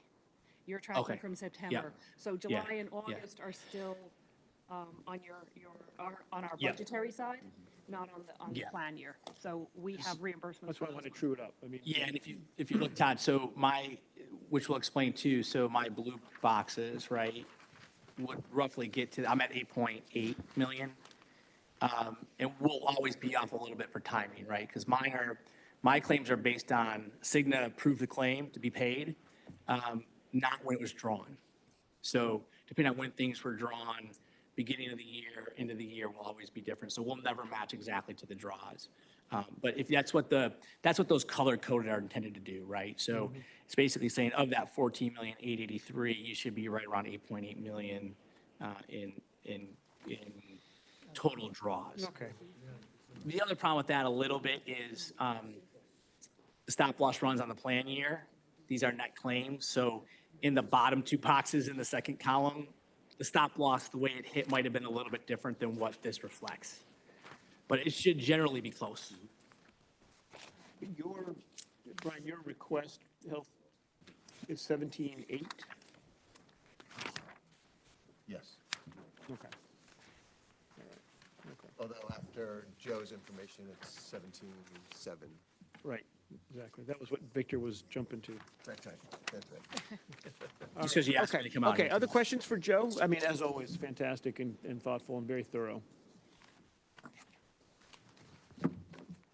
No? Colm or Michael, Bob, anything for Joe from a analysis point of view other than? Pretty good analysis. Thank you. Yep. Okay. Welcome. All right. I think one question that has come up and you know, we have to think about how to best execute this is that, is it time to take a look? We self-funded, we've successfully self-funded for 10 years? Is that No, right? well, over 25 years. The town, I was at the town, and has the town been that Board long? of Ed has been doing it Board Ed's for 25, the town for, oh, it was that long. No, it's about 10, I think. at the Yeah, time. I think 10 or it's 10. roughly 10. So, is it time to take a look at whether or not we should take it out to bid? And see what that means or what that might imply? I don't know what you're seeing from a trend in the marketplace. You know what our history is better than anybody. Is there an opportunity for us to take advantage of market rates that might be different? I don't know. Is there any advantages to having it put out to bid? Can't hurt, I suppose, to get some information. Yeah, generally, what I would say is for large self-funded groups nowadays, you know, your claim dollars aren't going to vary from carrier to carrier, at least in Connecticut, right? So in Connecticut, you have to have every hospital. And when you have every hospital, you have all the major provider practices, right? So you have Hartford, Yale, Pearl Physicians. So really what we're seeing is that if a carrier has a discount advantage, it's short-lived, right? It's only until the next round of negotiations that, you know, if Cigna negotiates this year with Yale New Haven Hospital, perhaps they're slightly better or maybe even slightly worse than Anthem for a year until Anthem negotiates. And then they all kind of come back on par. It seems like the providers have pretty much taken the approach since there's really, I mean, really there are only two providers to negotiate with for the most part, Hartford Healthcare and Yale. Really what they have kind of taken the approach is they don't want any differential between their reimbursements based on carrier. They might do some things on quality, like, hey, we'll agree to do XYZ program that if we can meet certain quality metrics, we get different bonuses. And so maybe that drives costs down a little bit. But again, those are typically short-lived. So when you're looking at a self-funded plan, where your savings really is going to be beyond stop loss, which we can quote without having to think about Cigna, right? It doesn't matter. Really, we're just talking about that small component of admin fee that Cigna charges. So you would never get any significant savings. And you're talking about a lot of disruption. So in the case where your carrier is doing a generally good job, I don't want to say any carrier does a great job, but generally a good job, what we're finding lately is RFPs aren't really producing a lot of results, at least financially. If you're having issues, obviously delivery. Different issue. That's a different issue. Different issue, yeah. Okay. No, But doesn't very mean you good shouldn't feedback. do it, but No, that's excellent don't feedback. I expect think that we'll it's- take that $17 million number to, 14.5. Yeah, no, I mean, it's important. That's great feedback from a market point of view. It's important to us to make sure we're asking that question. Yes. And you take stop loss out separately, you'd go to void, you'd take that out, and why wouldn't we do that? Yeah, it'll be a conversation we'll have with the town's broker. I think it's probably, unless Voya is super aggressive. Okay. I think that makes sense to So look at it. if you went to a fully insured plan, that carrier would not pick up the the stop loss? Well, if you went to fully insured plan, That then, wouldn't matter, right? There would be those stop loss. right, but they're just going to build all that and more into their premiums. So we did an analysis back in 22, 23, and we got fully insured, well, insured quotes. There's varying levels of insured plans. And they were about 30% higher than what our expected paid claims cost plus fees would be on a self-funded basis. What do some of our peer towns do? And why do they do it? So the vast majority of groups that are 450 lives or higher are going to be self-funded. There's a couple exceptions to that. The state partnership plan, some groups, especially in Fairfield County, have moved to the state partnership plan. While technically that is a self-funded plan, but the state holds all liability. So from a plan perspective, it operates like a fully insured plan. And the other exception would be the reason why a group your size or even a little bit smaller would consider being fully insured is if you had reserve concerns, right? You just didn't have the risk tolerance because you didn't have the reserves available. And that hasn't been an issue for you. So you'd basically be paying Cigna or Anthem or Connecticut to hold your reserves. And, you know, carrier is going to put margin everywhere, right? There's going to be margin on the trend, there's going to be margin on the fees, there's going to be margin on their reserve adjustments. And the other thing too that throws that off, so one more thing, just so to be fair, the reason why that number is 30%, which seems pretty high, is because our stop loss is so high, right? If our stop loss were 150, our premium would be much higher. So that might be more like 20%, right? So there's probably 10% of that 30 is related to the $300,000 stop loss. So just like if a town were to do that same analysis, they probably wouldn't see a 30% increase in cost. It'd probably be a little bit lower because their stop loss is lower. And are the drivers for the whole, you know, kind of agreeing on the contours of the stop loss and where the trigger price is, other than the pure economics, as if you lower it, the premium's going to be higher kind of a thing, are there other attributes about either the size of the plan and the number of members or whatever that drives that? In other words, Yes. So we use a factor called credibility, and you are what we would call a 100% credible group. So carrier is going to look at you and say, we fully believe the most recent 12 months of claims is reflective of what we think those claims are going to be in the future. The problem with stop loss now is there are so many expensive drugs on the market that aren't truly indicative. Like if you look at your large claimants or look at your claimants, you can't really pick out who's going to go on the next $400,000 drug. I have a small group. There are 189 employees. They're fully insured. It's $4 million in premium. They have two claimants that are $1 million between the two of them, right? So two claimants are 25% of their cost. They're fully insured, but they're getting a much higher increase than you guys are. So it's those drug claims too that we really, the stop loss vendors are very careful about, right? Like, okay, we can have great experience. We're not going to see zero premium, right? We're going to be afraid of that $1 million claim or that $500,000 drug claim. I got it. Okay. But that's where we come in, right? That's where we say, hey, look at the last 5 years, look at what happened. This claimant came off. And so there's a lot of discussion that occurs. Do we know what Darien and Westport are doing, for example? Sure, I believe Westport was in the state plan and has moved to self-insured. When did they do that? 2 years? Just recently. Just last 2 years? Yeah, in the last 2 years. A couple of years, yeah. I think so. And then Darien, I believe, is fully insured and part of a collaborative. I don't have a lot of details around them yet. So when you're shopping for, I guess, the stop loss protection, do you also shop, when you consider it, do you go in with a, here, quote us a price at 300,000, or do you say, quote us at 150, quote us at 200, and then do the computation on, well, how much would that mean for us historically? Are we better off at 200? Yeah. With, you know, a different premium. So we will occasionally do variable levels too. What we generally find is it's typically cost prohibitive to go down. Carriers get a little nervous, like, why are they going from 300 to 200? What do they know, right? It's easier to go up. If we were at 200 and we were at, say, 300, like you'd see a bigger decrement, right, to go up 100,000 than the increase would be, so the increase would be bigger to go down 100,000 than the offset would be to go up 100,000. So, but saying that, when you change vendors, that is the time to do it, right? Because they don't have that history. And we do have a pretty good example. I don't want to take too much of your time, I got a whole night to do still. But what I'm trying to kind of get to, and where we've gotten over the last few years, is kind of separating stop loss on its own and really looking at what's the cost of my large claimants, right? And the cost of my large claimants is the claims I'm responsible for, so up to whatever that stop loss attachment point is going to be, plus the premiums. And so if we really start to kind of look at it that way, and then you manage that as a component of your risk, right? And it's like, okay, what's my risk tolerance? What are my reserve levels? Do I want to use reserves to offset some of that stop loss risk?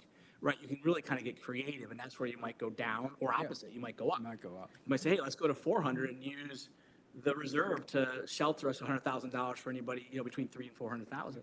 Right, that's different ways to kind of use the reserve and risk tolerance. But that's how we would do that analysis. What's my total cost of large claims at whatever the varying levels of stop loss would be?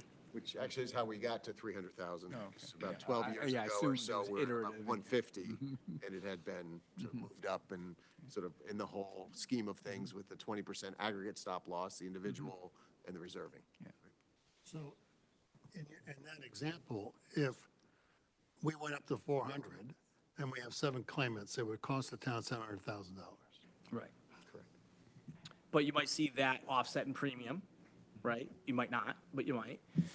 Or you might say, we're gonna strategically use reserves to absorb that, right? So what you might do is set kind of like this artificial stop loss level and say, we're gonna hold the plan responsible for 200,000, right? And then anything between 2 and 4, we're gonna use the reserve to kind of self-insure that portion of the risk. But the plan and the participants aren't realizing that, right? Just the reserve is realizing that. What would that be? What would that add up to? What's the value of what you just said? Was a You kind of got my attention. Yeah. It would depend. We have to do the analysis, right? We have to do the analysis. And it might be too much of 200,000 might be too much to absorb. Even 50 or 100. But yeah, right. Yeah. I think that would be interesting to know. Well, I mean, as you have had the conversations in this town, right? And not other towns are having this conversation. I would like to see that analysis. If you could do something like that, I would have a range of dollars, 50, 100, 150, something. I mean, you could just put together a little scenario. I'm sorry, you were saying. No, well, as I say is you might have been one of the first, but many towns are having this conversation about reserve levels, right? And what is the appropriate level of reserve? How should we be using reserves? Groups are worried about lowering reserves too much because of the exposures that are out there. And so what we're moving towards is that we're trying to manage risk and really large claimants. How do we combine reserve and stop loss and our risk tolerance to do that? Okay, all right. Anything else on health for Joe? Because I still think you've got some more things to talk about. Anybody else? No? Michael, good? Comb? Okay. I'd love to see that analysis though in a range. Sure, we'll talk more. To see what what the size of that potential opportunity might be. Very interesting. And on the town side, actually, it's a really good idea. Do it on the town side. Okay, thank you, Joe. Are you doing it on the reserve? Can we stay while you're here? No. Okay. All right. Brian, other thoughts for us? Yeah, very, very briefly, and then glad to take any questions or follow up with me afterwards, whatever you'd like. After our meeting a couple of weeks ago, we took a look at our staffing levels and just get a sense of trends. I know that was a question that we had talked about a little bit, and so just wanted to touch base on a couple of findings around that. And in the future, if you'd like me to go into more detail, I'm happy to. But I took a look from the 2018 year to this year, and then to the proposed for 25, just to get a sense of those numbers, because there's a lot of things that are flying around, and just to try to nail it down. And what we found is in our certified staffing, in that period of time, we've gone up in the certified staffing, 28 staff members from 2018 to the proposal for 25. But the question really was, where are the investments going, right? Are they going to the classroom? Are they going elsewhere? Are they going in support of, or what have you? What we found was that of those 28, 17 of them are classroom teachers. So the majority of them are directly impacting kids in the classrooms. And then 3 more of them were the special subject areas, so world language, art, music, what have you. So of the 28, 20 of them, of the certified positions, are in the classroom directly. And then 7 more of them were the student support services. So that's psychology, social work, school counselors, and those folks. And again, this is the proposed FY25 budget that I'm talking, because there was an additional one counselor that was in there. So 27 of them directly working with students. And then there's, of course, some decisions that we've made along the way as far as increasing in one area while decreasing in the same, those sort of things. So for instance, we have added an administrative position, our director of innovation.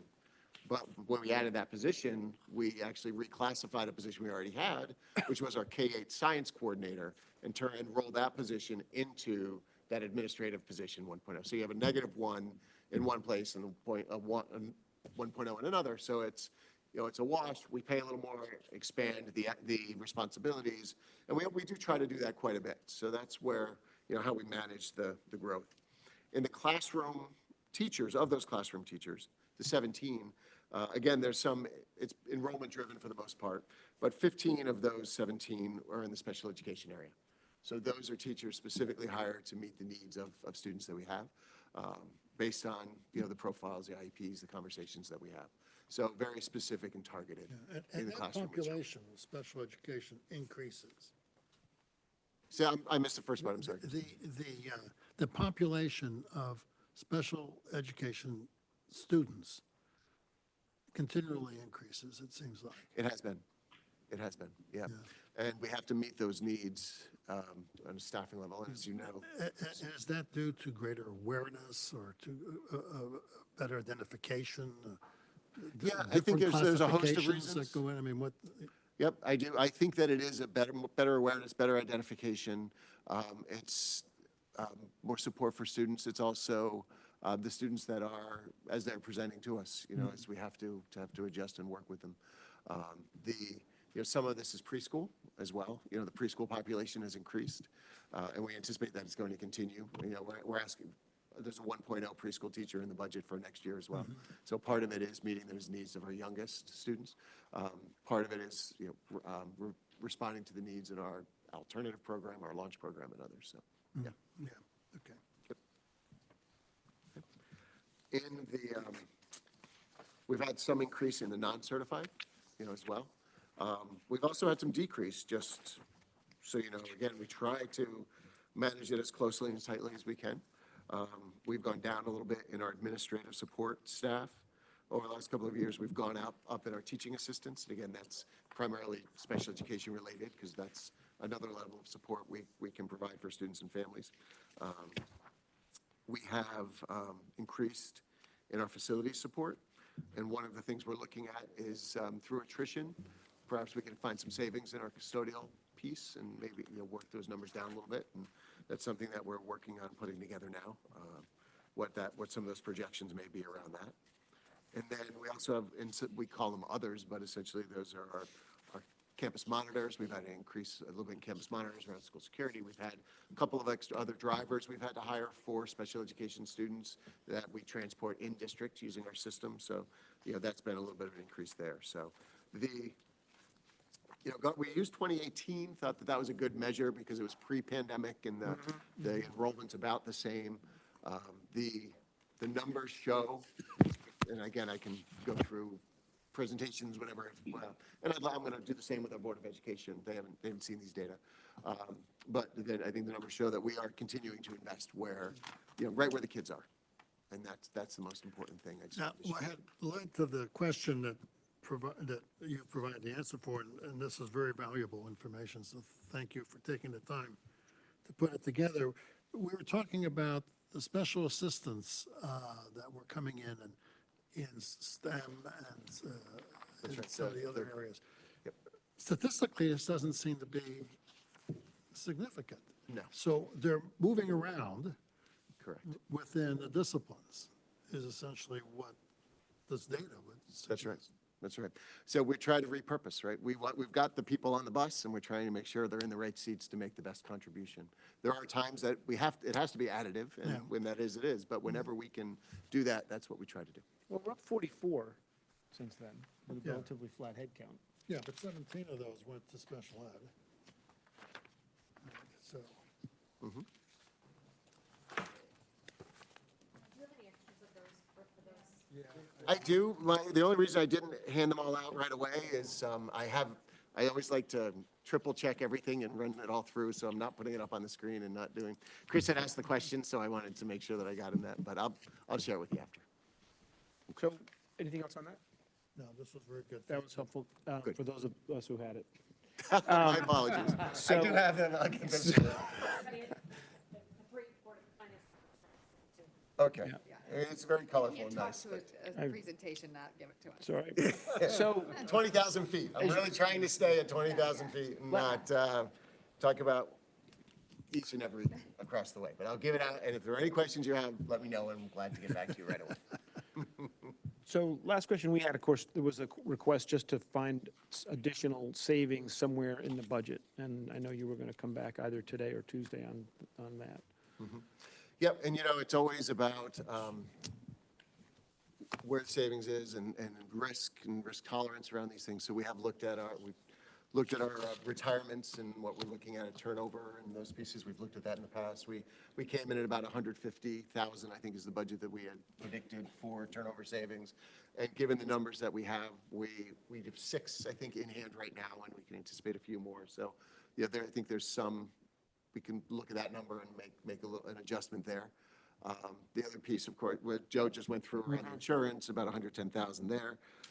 Through, I think, the attrition and the custodial and the work there, I think that there's, we could probably save a position, I believe, there, and maybe delay some hiring to get to about 100,000 or so. Again, we've got to work up those numbers.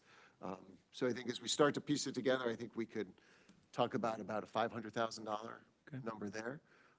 We did. What are you budgeting per turnover these days?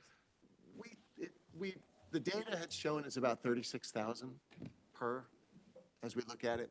That changes a little bit. It depends on, of course, what this content area is that we're talking about. If it's, we're talking about, say, science, math, or language, we really can't anticipate much of a savings because the market is so tight. If we're talking about elementary or some maybe VPA, music, art, others, where deeper pool because fewer positions, things like that, I think we can anticipate a little bit more. So we tend to use around that $36,000 number. We've done analysis a few years back. So 36,000, and you said the number was 6 to 8. Well, we have 6 in hand right now, and we anticipate some more. 6 you had in your number. I think 6 you had in your budget.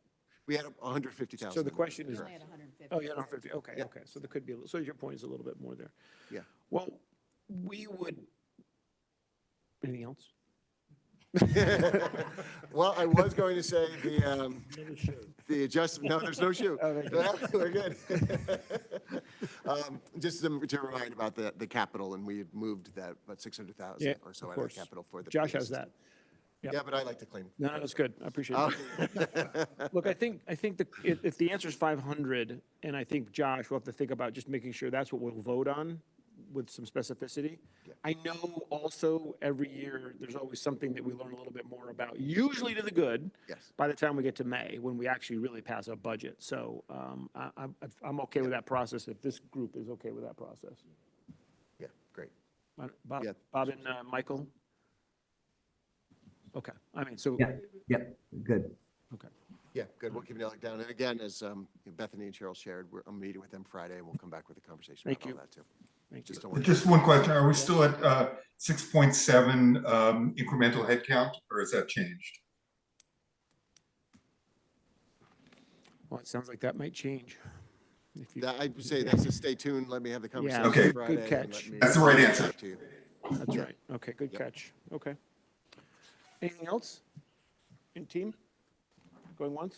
Maria? Okay. Thank you again. Appreciate it. I know we'll talk on Tuesday. And, but again, nice job with the budget, except for the health expense, which is what it is. I know we're brutal, ferocious. New budgeting word. Thank you. Okay. Okay, let's go to Josh, I think. Why are you looking at me like that? Yeah, I think you need to give us just an update on maybe the summary of where things stand quickly. Do the line item transfer. Is Mike on? Okay. So Mike, give us maybe 10 more minutes. Okay. And Steve, we'll get you in as we can here.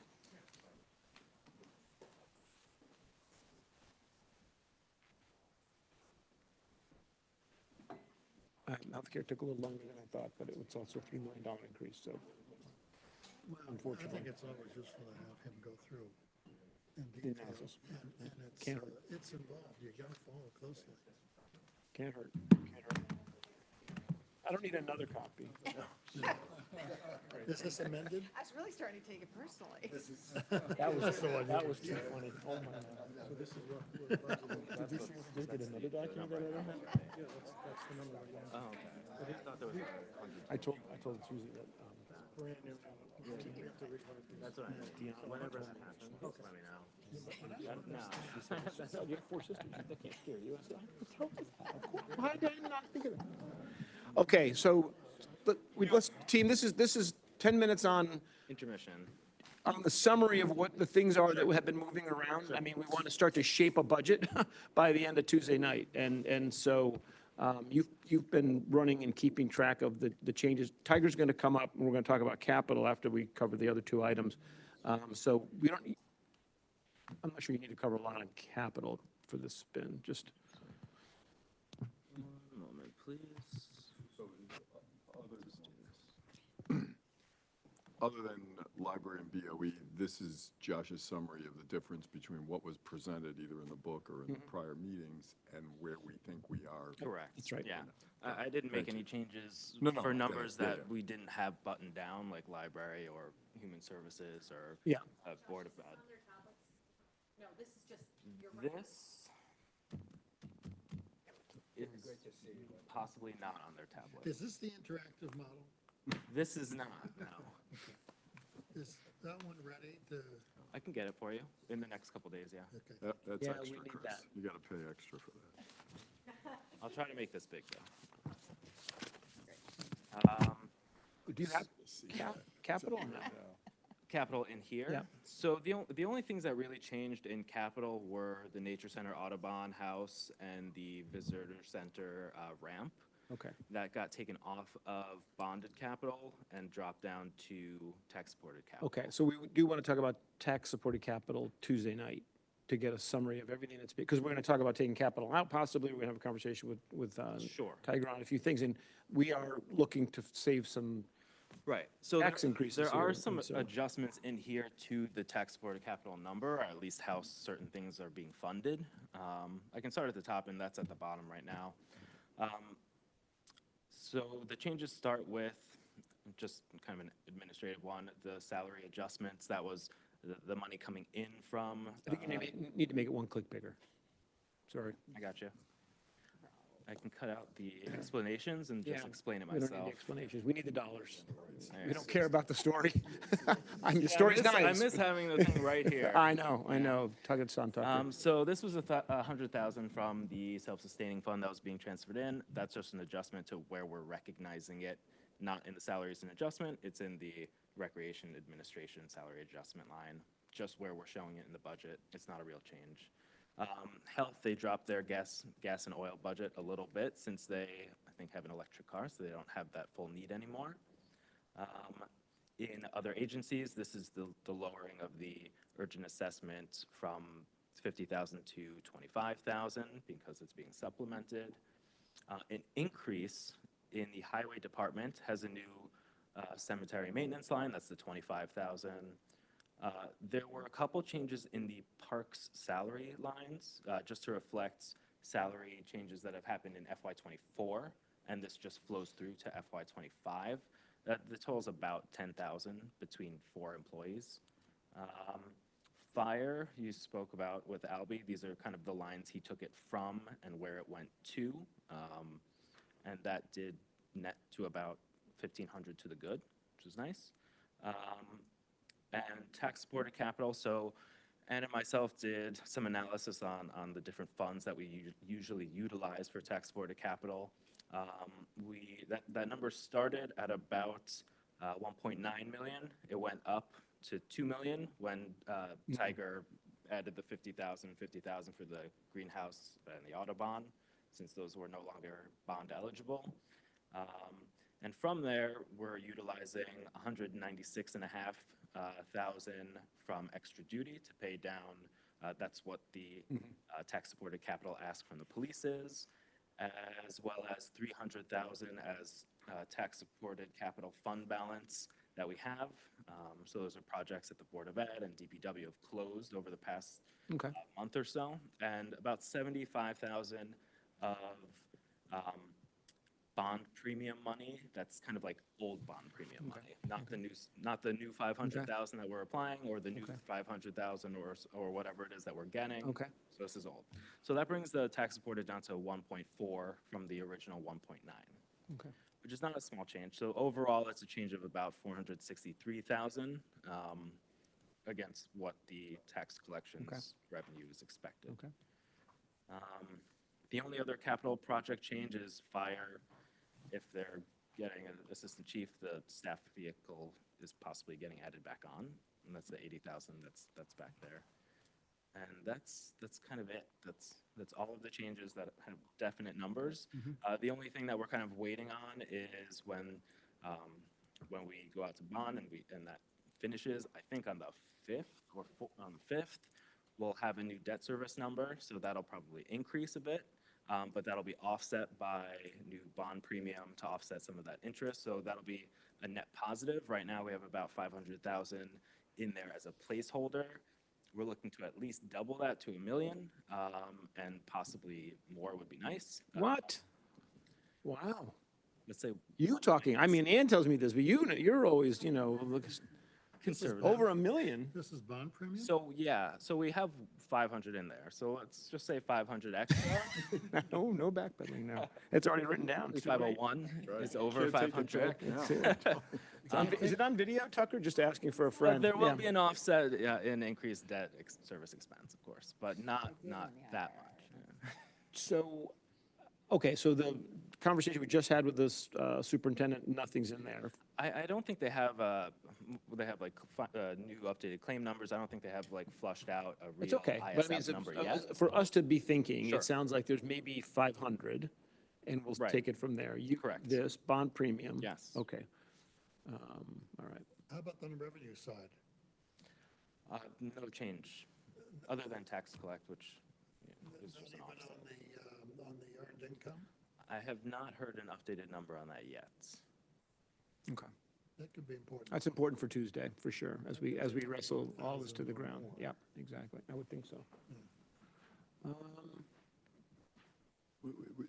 maybe this is to come, and if I'm jumping, then just tell me and I'll wait until it comes up.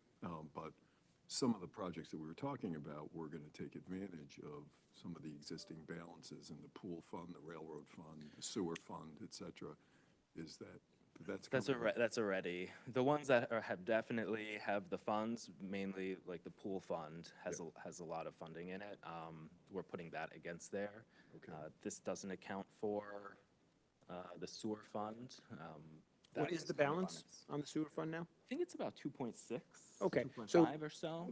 Just on that's important. When Tiger comes up, we're still talking about, the HVAC awakening we've got on the table to discuss. The timing of the sewer work, and then what can be a better price, plus what's the offset? None of that's in his hasn't got that yet, but we will get that from Tiger over the next. UV thing. Exactly. Applying against the Yeah, fund, right? we're hearing that has to happen. The question will be, what's the new number? It was 7 million, so we're gonna get a better number. Well, I don't wanna jump ahead about that. We'll talk about that in a I minute. just want to make sure we don't lose sight of it. That was And then Erwin, okay, go ahead. Just to make sure on the debt service last year, Tiger, and you can talk to more, we talked about the I&I study, which is $500,000 a year, and that was to use the fund balance in the sewer major maintenance Sure. of that 2.6 to bring that down each year. So that's kind of gone, per se, to do that I&I study. So anything above right now that would come out would look to be bonded. Yeah, okay. Okay. All right, okay. Anything else? To add to that, they have about 50,000 of non-I&I, non-UV replacement capital projects for the next year. Okay, all right. So I think right now we're at about, if you've got about 500 here, hopefully the BOE is at least 500, we're $1 million. So Plus that would- bond premium Yeah. of $1 million, Bond premium. I heard. Yeah, but just that alone is about 60 basis points Two- probably, right? 2 million of potential reduction in cost. 2 million is- In capital, we'll have a conversation just to reduce that, but Board of Ed was 600, we'll see what we can work on here. Okay. Right. Okay, 2 million, 1.5 million? 2? 2.2? Yeah, this is gone. Okay, okay, let's keep moving. Anything else on this, just for now? I mean, That's it for just that. want to get a temperature of where we were. And just quickly, line item transfers. Yeah, let's get those done. Sure. So,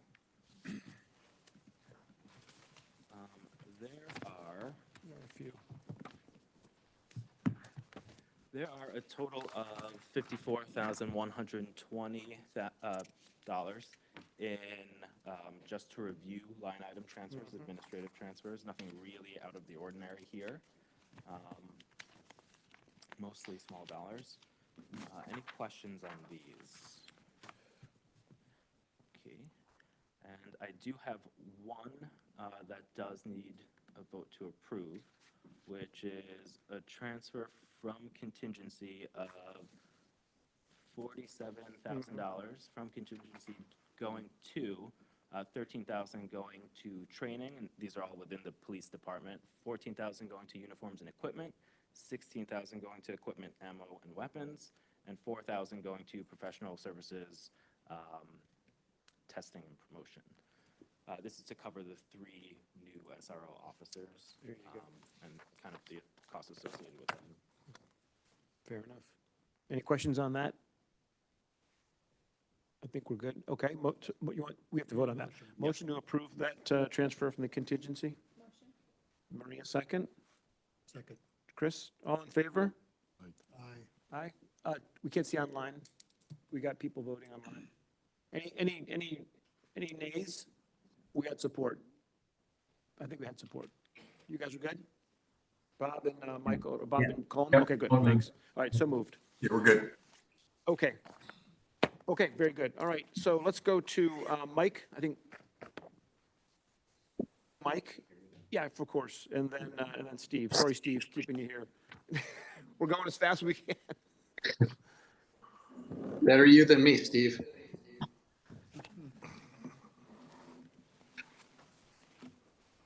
Okay.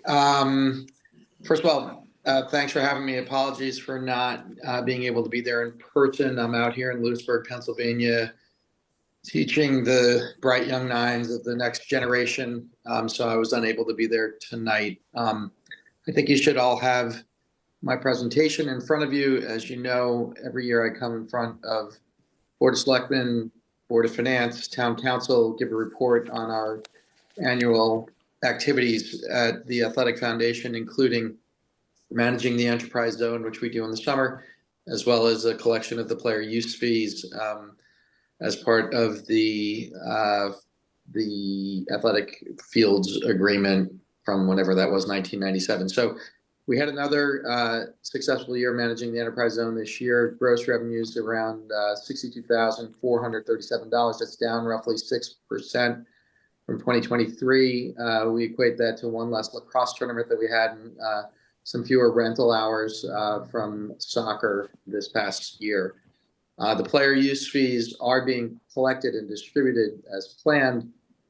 This year we're anticipated, in fact, we have almost, I think, everything collected at this point, $94,350 of player use fees for calendar 2023. That's roughly flat from the prior year, which just means, if you'll recall, it's a $25 player use fee for every registered roster for the various sports and recreation department activities, including flag football, men's softball. It's just a roster count times $25. So the flat year over year player use fee numbers really just indicates a flat roster count for all of those activities year over year. Just a quick refresher, the net revenues that come out of the enterprise zone go into a turf replacement account that sits at the New Canaan Community Foundation to help provide for an endowment for when various turf surfaces have to be replaced at the end of their useful lives. That was the reason for the establishment of the enterprise zone. And then the player use fees that are collected get split 50-50 between going into that turf replacement account and then also an enhancements account that's also held at the community foundation. So 50% for shiny new toys, 50% for turf replacement is the quickest and easiest way to think about it. What else did we do in 2023? We actually completed the build of a new donor wall at Dunning Stadium, which will be part of the new entrance, which, if you recall, was phase 1, and I'll call this phase 1A of the renovation of Dunning Stadium. It's contemplated that we'll have a new entrance at Dunning. The donor wall was done just prior to the Turkey Bowl, which was a nice enhancement because obviously everybody knows that's a large crowd, and we scrambled but got it done, and appreciate Tiger and his team and everybody coordinating, Jay Egan, Dr. Lutzy, everybody helping us get to that place because it was a nice capstone for our donors to be recognized on not probably the biggest event that happens at Dunning Stadium. So nice to have their names there as supporters in time for the Turkey Bowl. We also anticipate that, and I should also note that that was done with 100% New Canaan Athletic Foundation dollars. We are also in the process of completing the plans to complete the new ticket booth, which will be located right next to that donor entry wall, and the anticipation of a new press box in 2024. We're still working through the details on that in terms of timing and plans. I can also let Tiger speak a little bit about that as well. But we had a lot of discussion around this last year, if you recall, and so we've moved forward on that. What I'm mostly here for tonight is to discuss where we are in terms of the new varsity baseball complex at Capo Field, which, if you recall, was part of the initial master plan, which is on the next slide. And we started to talk about this at the beginning of the budget cycle last year. And then throughout this year, we've gotten to a place of design, value engineering process, and now running a parallel process of getting approval for P&Z and everything that you need.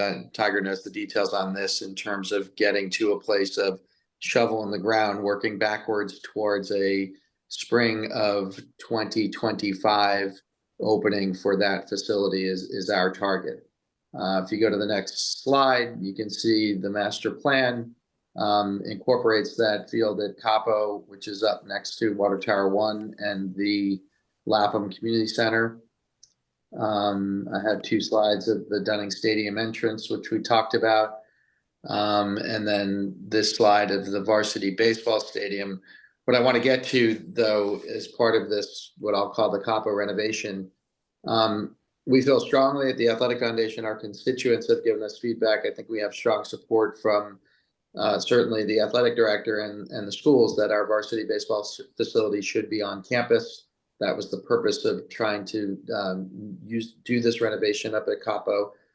Right now, we are the only varsity baseball team in the FCIAC that, quote unquote, has to take a bus to their home facility.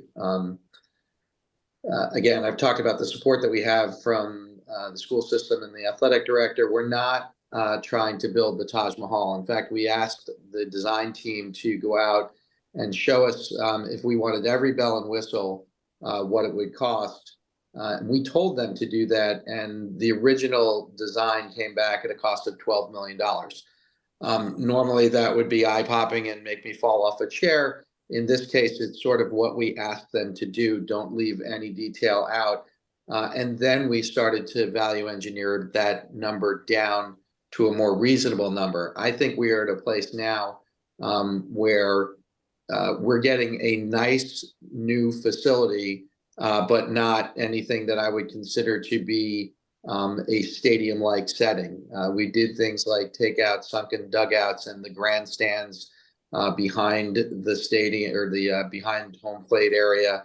All of this stuff could be built in down the road, But what we've gotten to is a place of saying, okay, what's our donor base and what's our original budget in the $5 to $6 million range, and what's a reasonable number? And that was our value engineer process that we worked on over the last 3 months. Importantly, again, the Athletic Foundation, in coordination with New Canaan Baseball, has spent $135,500 to date for design and budgeting process in soft costs. I think it's also important to note our biggest pain point over the last couple of years, and what I hear most about as the head of the Athletic Foundation, is a bottleneck for additional turf. I hear it from the high school, I hear it from youth sports.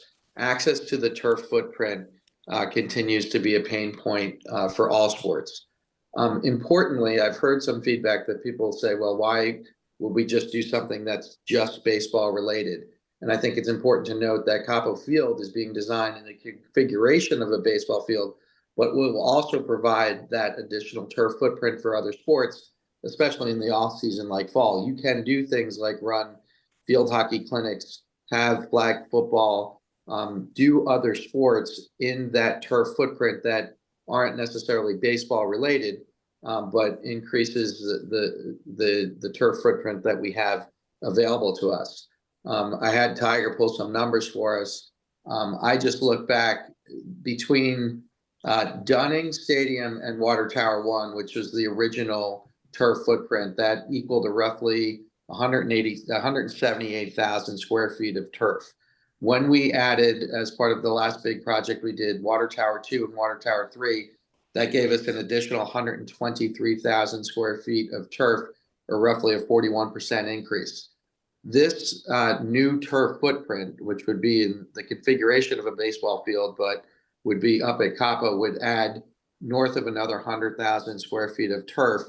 And most importantly, from my point of view, and I think from everybody that uses these facilities, would start to work towards relieving that bottleneck of having access to turf, especially in the sloppy seasons in the early spring and the fall that we had last year.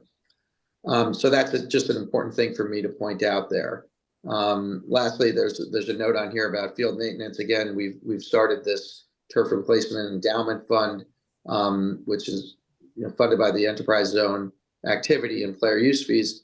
But we've also started to reduce the grass field maintenance as a result of having this additional turf. And if you're looking at generally 10 plus years of natural life of turf before you have to look to replace it. So that's my overview. I believe what's being passed through to you today was the $2.5 million request for the Capo Stadium renovation, Capo Field renovation.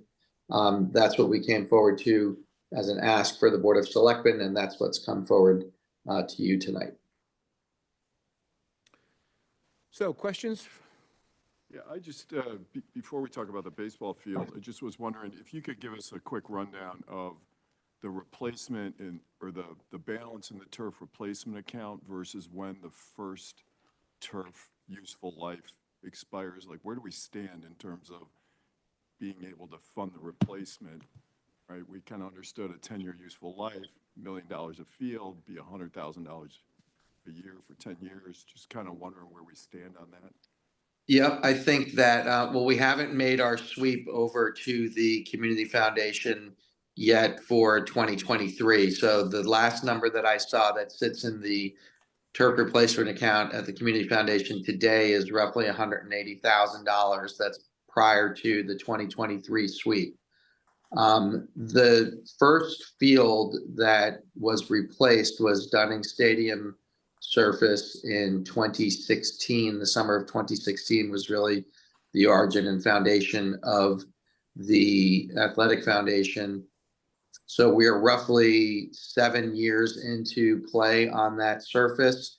And I would say the $1 million cost sounds high to me. I think when we did a rip and replace on Dunning, granted, this is not adjusted for inflation, but it was roughly $650,000 when we did that rip and replace. So we're about 3 years out from replacing the oldest of the fields-ish. Ish. And to be fair, we used a 10-year conservative number. I think when we did the rip and replace on Dunning, it was approaching 12 or 13 years. We had gotten to a place where, you know, it was starting to fail its GMAX test, which is the safety issue. There's no definition to exactly when these things will require replacement, but there is very much a test that shows and tests for the safety of the surface. So you can go beyond that 10-year average. Right. But you could get lucky, right? you could get lucky. You could get, you could use it till you could drive it like a used car to 150,000 miles until it becomes unsafe to drive anymore. But that testing gets done every year. Yeah, and subject to what the parents or the players are going to say about that. But in any event, and is it fair to say though, so the sweep you haven't yet made for 23 would be half of this 94,000? Because the goes into the. Well, plus the 62. The 62 from the enterprise zone, and then half of the 94,000. 100% of the enterprise zone monies go into the turf replacement. Right, and half of the player use fees goes into the turf replacement. It's like 108. Okay. So maybe just to review, are you down, is the cost of this proposed now to be $5 to $6 million? Is that what you're saying from the 12? Tiger, I think we discussed this afternoon. The latest cost estimate we have is $6.1 million for the field. And there's money committed in the bank. Where are we on the 3.5? There is hard circle dollars committed. It's not money in the bank because I haven't asked people to put money in the bank until we have to sign a contract. But this is a serious group of donors that there's committed money that I feel good momentum towards this project. Okay, that'll be mechanics. It's not today's problem, but at some point, obviously, it's a cadence of how that works with us. If we go forward with this. So maybe a couple questions I'll just throw out there and get the conversation rolling. One is, are you talking about turfing the whole field? Are you talking about doing this in stages, maybe infield first, outfield later? Do we have to do drainage first? Was drainage work that needs to be done? What is the 2.5 million from the town actually covering? Those would be a few questions to get on the table now, just to get us up to date.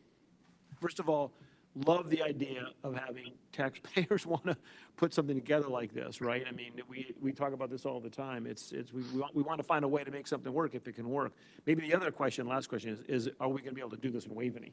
I mean, we could talk about it, but is that getting it done is sometimes a challenge. So anyway, those are the questions that I would have to get the conversation rolling. Mike, you want to take those? Or you want me to take them? I think we can tag team. You can take the drainage and that. I would say the, I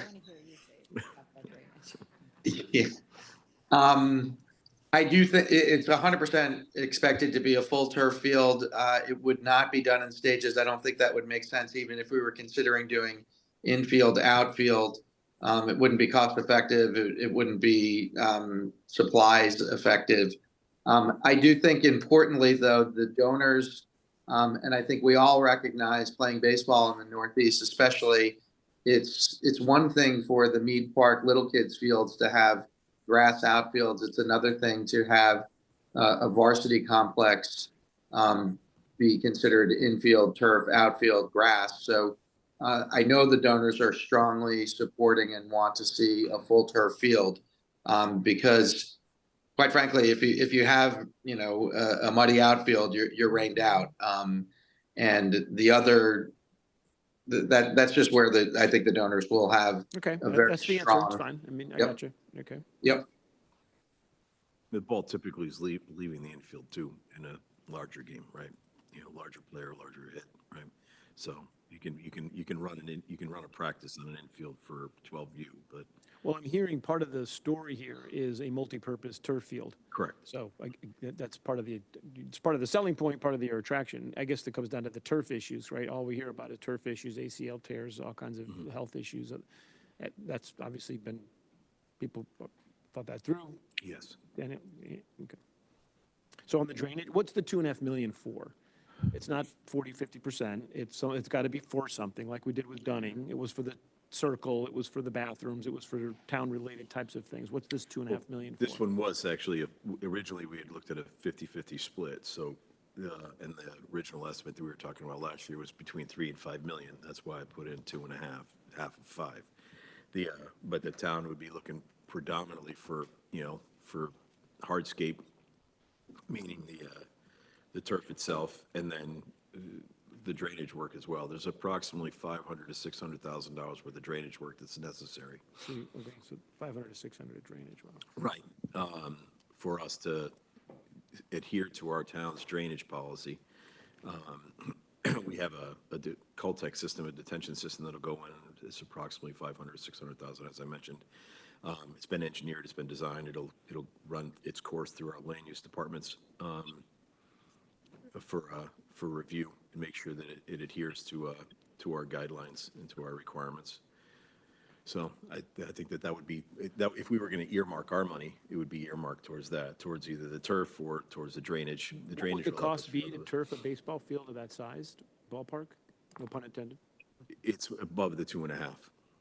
It's more than 2.5 million to do the turf. I think so, yeah. Okay. So that if the town had the drainage, there's $500,000, there's 2 million left. So it would be 2 million towards.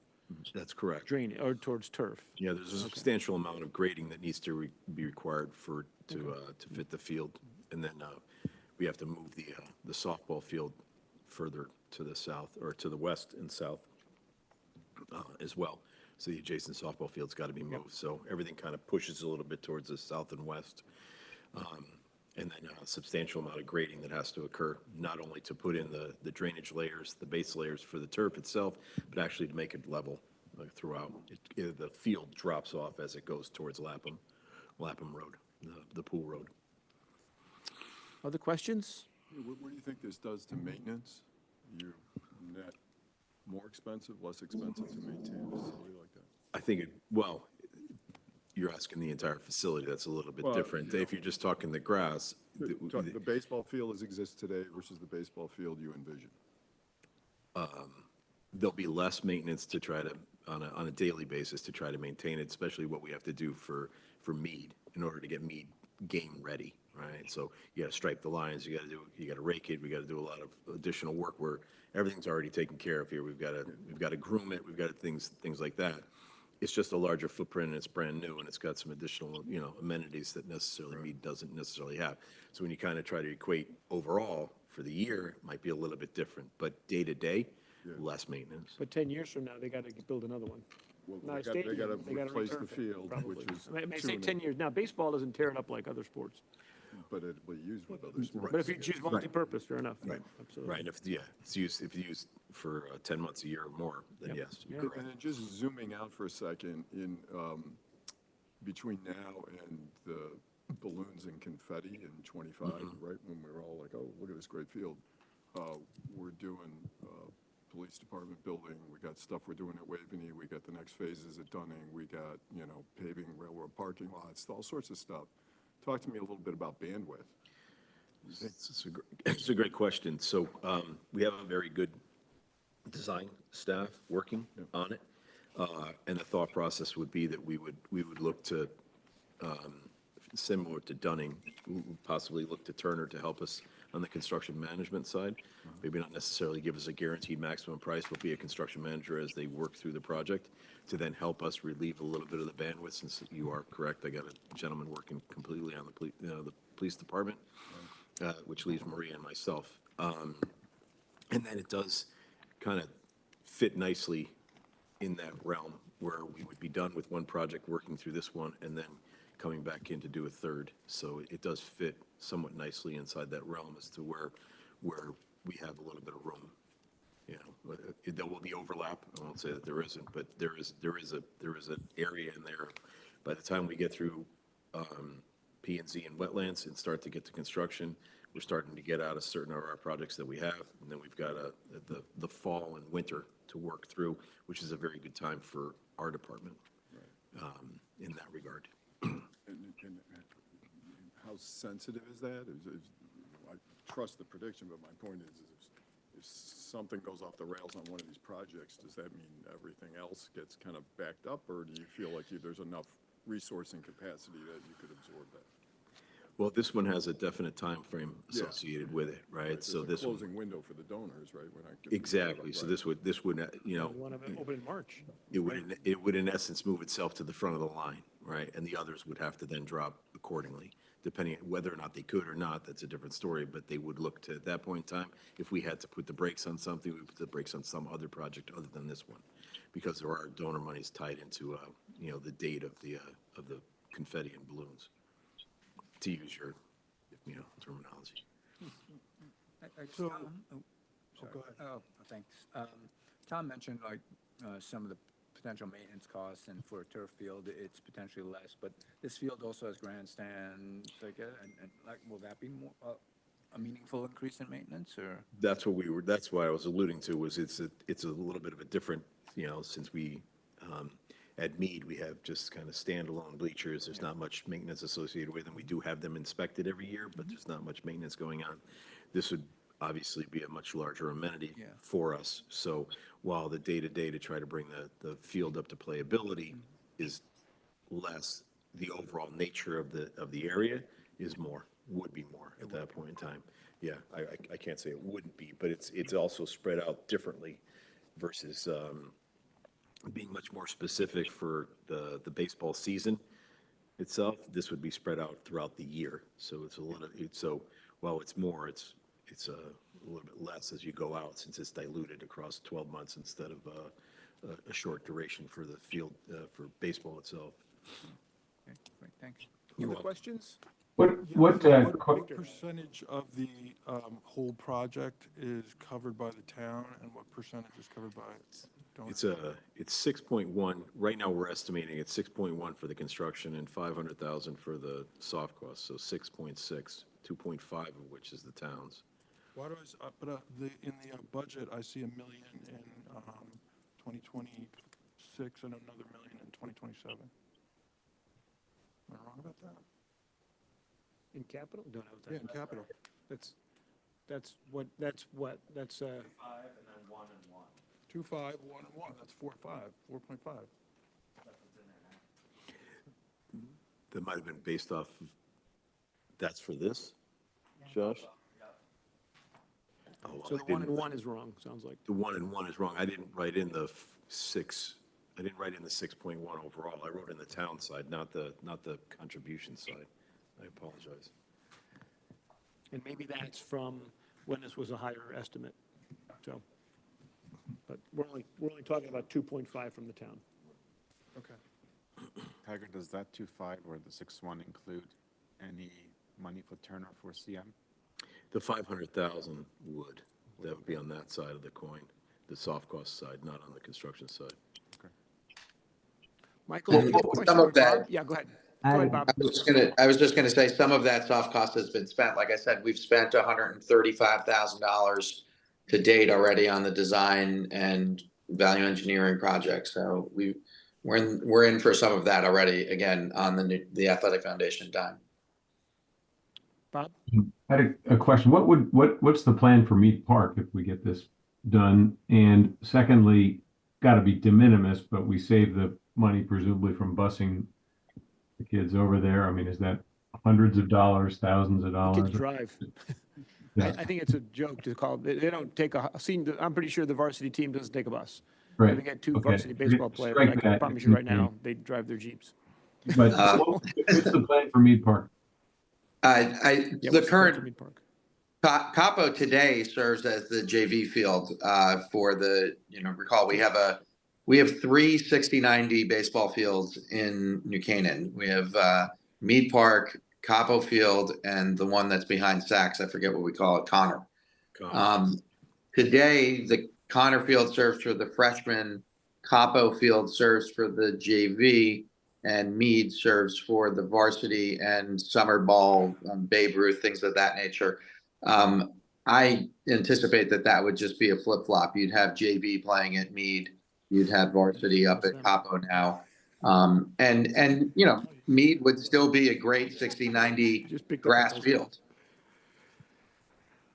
What's the Mead though, I guess that's it, Bob, that you'd flop varsity baseball for JV baseball and the rest of the other leagues, the 13s and everybody else would stay the same on, right? Well, I don't know. I guess they could go to both. They could go to both, Yeah. right? It depends at that point. It's on scheduling at that point. Okay. Okay, I was just checking to make sure that didn't just free that up because that I understand. Tiger, I've got a question.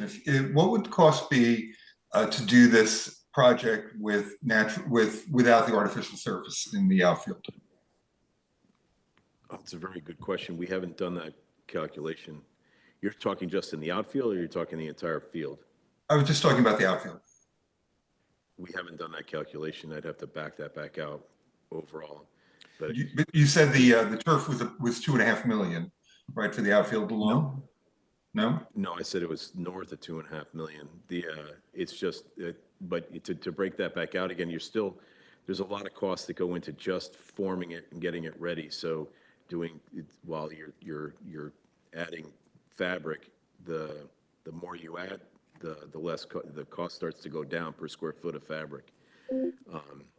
Not to mention the fact that the playability of it as well. I don't think you would be well served by just creating an infield and then a grass field in the outfield. Sounds like it cuts the cost, but it cuts the usage and frankly, the effectiveness. I think you'd be back down to normal. Back to rainy back outfield. to rain day, you wouldn't be able to play, or a wet day, you wouldn't be able to play. It's got to be a big amount of the cost because it's a bigger space, obviously, but Correct. Just a turf, but still. It's a good thought. We just never gave it a consideration because of the fact that the playability would be lost. Other questions? Yeah, just one question on Capo, Michael, is since the baseball field, the varsity field is across from the softball field, are you putting a fence there? Like what's the divider between the Capo baseball field and the softball field? I think the outfield of Capo is a wall, right? Fence, yes. A fence? Is that what you're gonna do? So there's gonna be a fence? That's gonna divide, okay. Yes.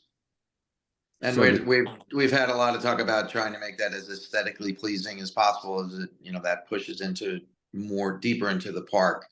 But we're well aware of the two softball fields that are used there for men's rec. We've had John Howe on all of our calls, and his programming has been taken into consideration. So I believe, the reconfiguration of the softball field that would be, on the other side of center field of Capo, that configuration combined with, his programming and the other men's softball field that's used in the other part of Waveney Park has all been in consideration and design. Okay, so aesthetically, you're saying that fence won't look out of place. I was just looking at imagining that could be a little, different, having that fence. We're not at the detailed design part, but there's been talks about putting shrubbery there, making it again as you wouldn't just have a metal fence sitting out in Waveney Park. Yeah, okay. That's what I was just thinking. I'm trying to visualize what it looked like, so thank you. Is the timing work for you? We don't get an approved budget until June. I mean, we could say we agree right now, but that doesn't mean anything until we actually vote on the June budget and go through hearings and everything else. So I want to just be straight with you, just from timing perspective. Does that work? Can you really get started that late?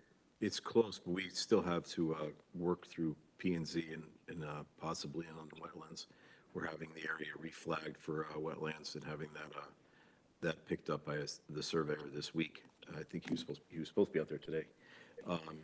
And then that'll drive whether or not we got to go to wetlands. And we're trying to then slot in when we'll be going to planning and zoning. We anticipate at least one visit, if not a 2 months stay. So that will coincide kind of gel around the May, June timeframe. So the thought is that we might have to go out to bid while we're getting the approvals across the board, and then have the bids available at the time that the monies are available and the approvals come, hopefully, from the other town bodies. Well, on the flip side, we'd have to approve it contingent on all of those and the other monies showing up. Correct. Yeah. The other monies have to show up, or Yeah. Tiana can't sign a contract, so Yeah. yes. Okay. Any other questions for Mike? Okay, well, so Mike, what we'll do is Monday night or Tuesday night, we have the public hearing, and then we will go back to work and try to finalize the budget and get all of this done, scrubbed and ready to vote on Thursday, just to make sure you know the process. Yep. Okay, great. If I'm you have questions available. on this one, we'll get back to you. Yeah, go ahead. Perfect. Great. Thank you. Thank you, Mike. Thanks for hanging in there. Steve? Yep.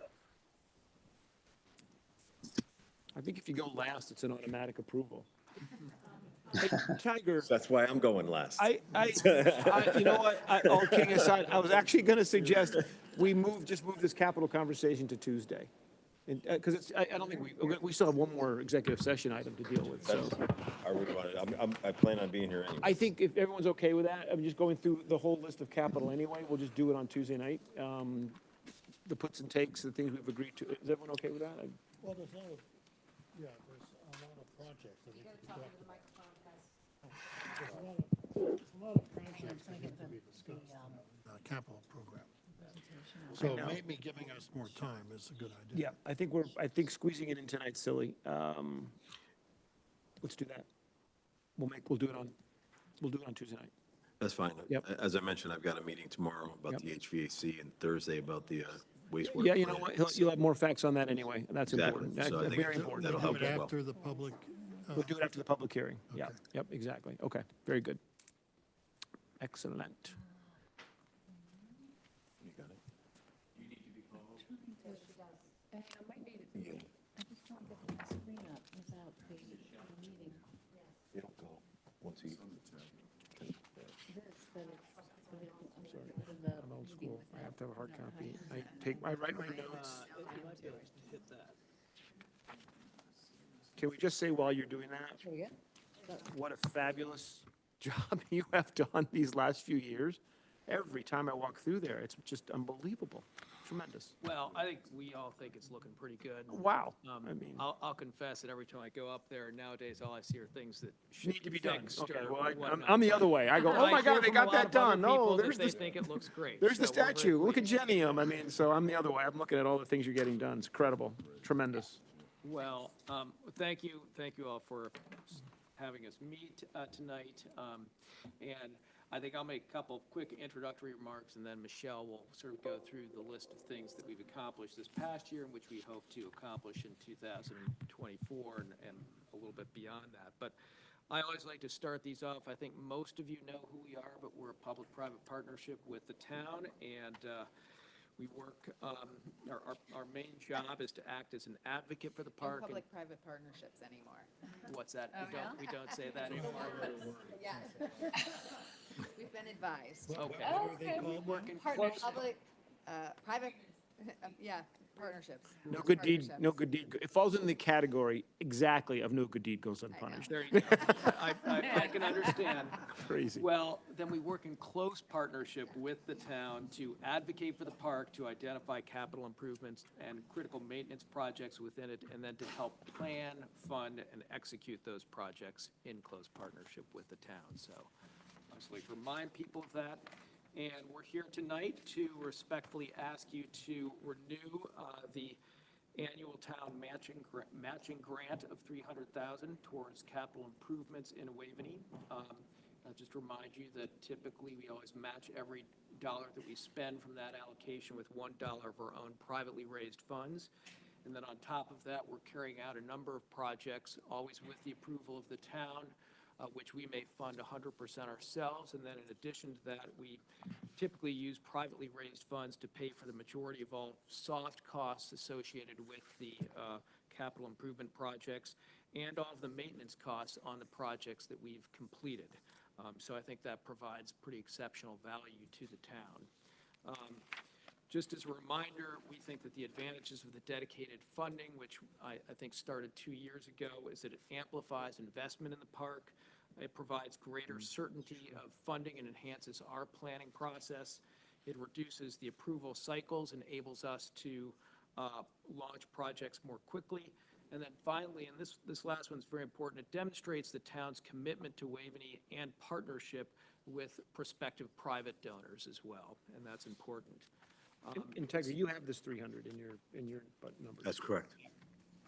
And so with that, Michelle is going to talk a little bit about what we did this last calendar year, and what we hope to do in 2024 and beyond. Great, thanks. And for those of you who I haven't met, I'm Michelle Crookenden. I've been with the Conservancy for about 7 months, and in New Canaan for 20 years, so a longtime resident, but recent to the Conservancy. And Michelle is doing a fantastic job. Thank you. Thank you. Do I need to change the mic? Is that good? All right, great. Thanks, Tucker. We had a really busy year in 2023, some great accomplishments, and no small part to Tiger and his team, who did a lot of heavy lifting this year. We were able to manage the restoration of the Epperly Fountain. I heard a couple of you mentioning how great it looks. It was really in need of it. You know, it just hadn't had a restoration effort. It's a significant work of art. It has serious merit, and it was wonderful to see that come to fruition and be restored, and also not just the aesthetics but the functionality. We were able to secure the funding for 2 commissions of what we call benchmarks, which are these beautiful sculptural benches that I think we've gotten some great feedback on. One is in a temporary position, which will be moved out into the field behind the house. The other is already installed up at the crest of the meadow, of the Genium Meadow. Oh, okay. You walk into the Jenny Meadow on the left-hand side. Okay. I knew obviously the one that was. That one's a little less visible, so it'll be more of a destination Thank you. to seek it out. Okay. And also in partnership with the town, the Conservancy was fundamental in redesigning and commissioning the plan to re-landscape the service area, which sort of became a bigger project over time. It was delayed somewhat, and then Tiger and his team contracted, bid it out, and oversaw a really successful completion. So if you haven't seen that, does everyone know what I'm talking about by the service area? It was previously sort of just dumpsters, mess, stuff, and now, it's beautifully bricked, planted, and it's also an accessibility point of entry to the park. It's now ADA accessible, which was great to be able to do. We completed some important survey work to begin looking at a redesign of the Merritt Trail.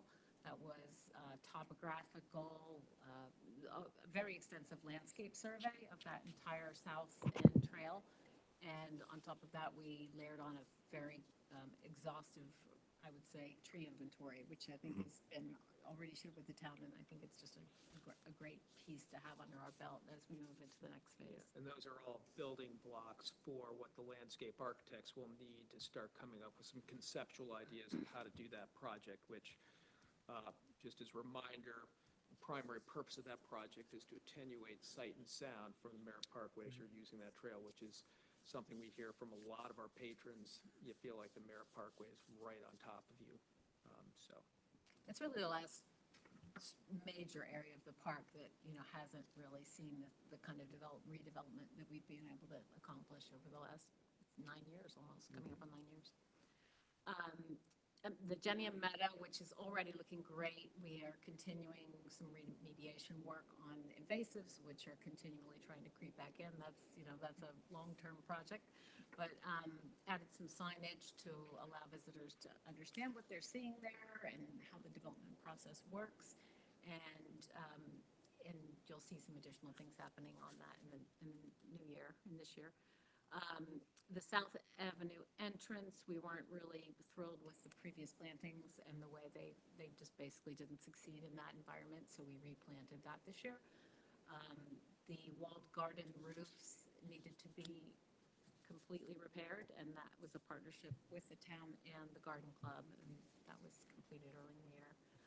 in '23. And then finally, a considerable amount of maintenance is now overseen and funded by the Conservancy, the area around Anderson Pond, the Genium Meadow, and the driveway and entrances are all being looked after by the Conservancy.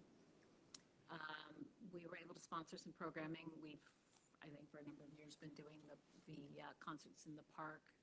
We sponsor one each summer, but we've added to that the Pops in the Park, which was the Norwalk Symphony Orchestra. I think that was really well received. That is not entirely us, but we were a partner in that. There are something like 14 seasonal planters around the house that we partner with Earth Garden. The town contributes, I think, a third of that, and we contribute 2/3. And then the added dog waste receptacles, I think, are actually working quite well. Small things, but they make a difference. So just some great visuals here. They speak louder than my words. Is there any in particular we should point out? But these are sort of some of the things we were just speaking about. Stephen, anything you want to point out? No, any questions along the way, feel free to just interject. Right. One thing I will mention is that, well, number one, the benchmarks that we've installed, it's amazing. We've heard a lot of feedback on those already, and people really like them.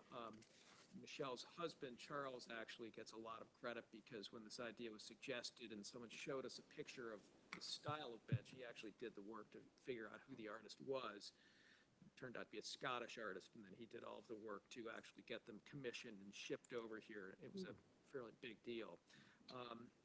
But we sort of suspected, and this appears to be happening, that people would see them and it would catalyze more interest. And so we've already had someone pop up saying, I'd like to buy another one of those. And we think that we may have the opportunity to purchase several more this year. And if you haven't seen them, they truly are spectacular. Our hope is that people may actually go to Waveney alone just to sort of hunt these things down and see them. So they're pretty cool. They're very cool.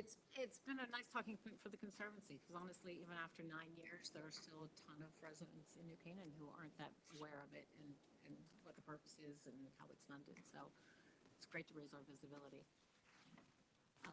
Plans for 2024, which is really your 25 cycle. We have a different fiscal year, so for us, it's our 2024 plan. We will complete the planning process of the Merritt Parkway redevelopment. So this is, again, as Stephen was saying, the sight and sound abatement. The plan is to really have, we're partnering with Heritage Landscapes. They have offices in both Norwalk and Vermont, but they're a nationally renowned firm that have a lot of experience with Olmsted designed parks. So they understand the significance of the park and the original intent of the park. And at the same time, they have worked with large parks, large municipalities all around the country and have won awards. So we're really excited about partnering with them.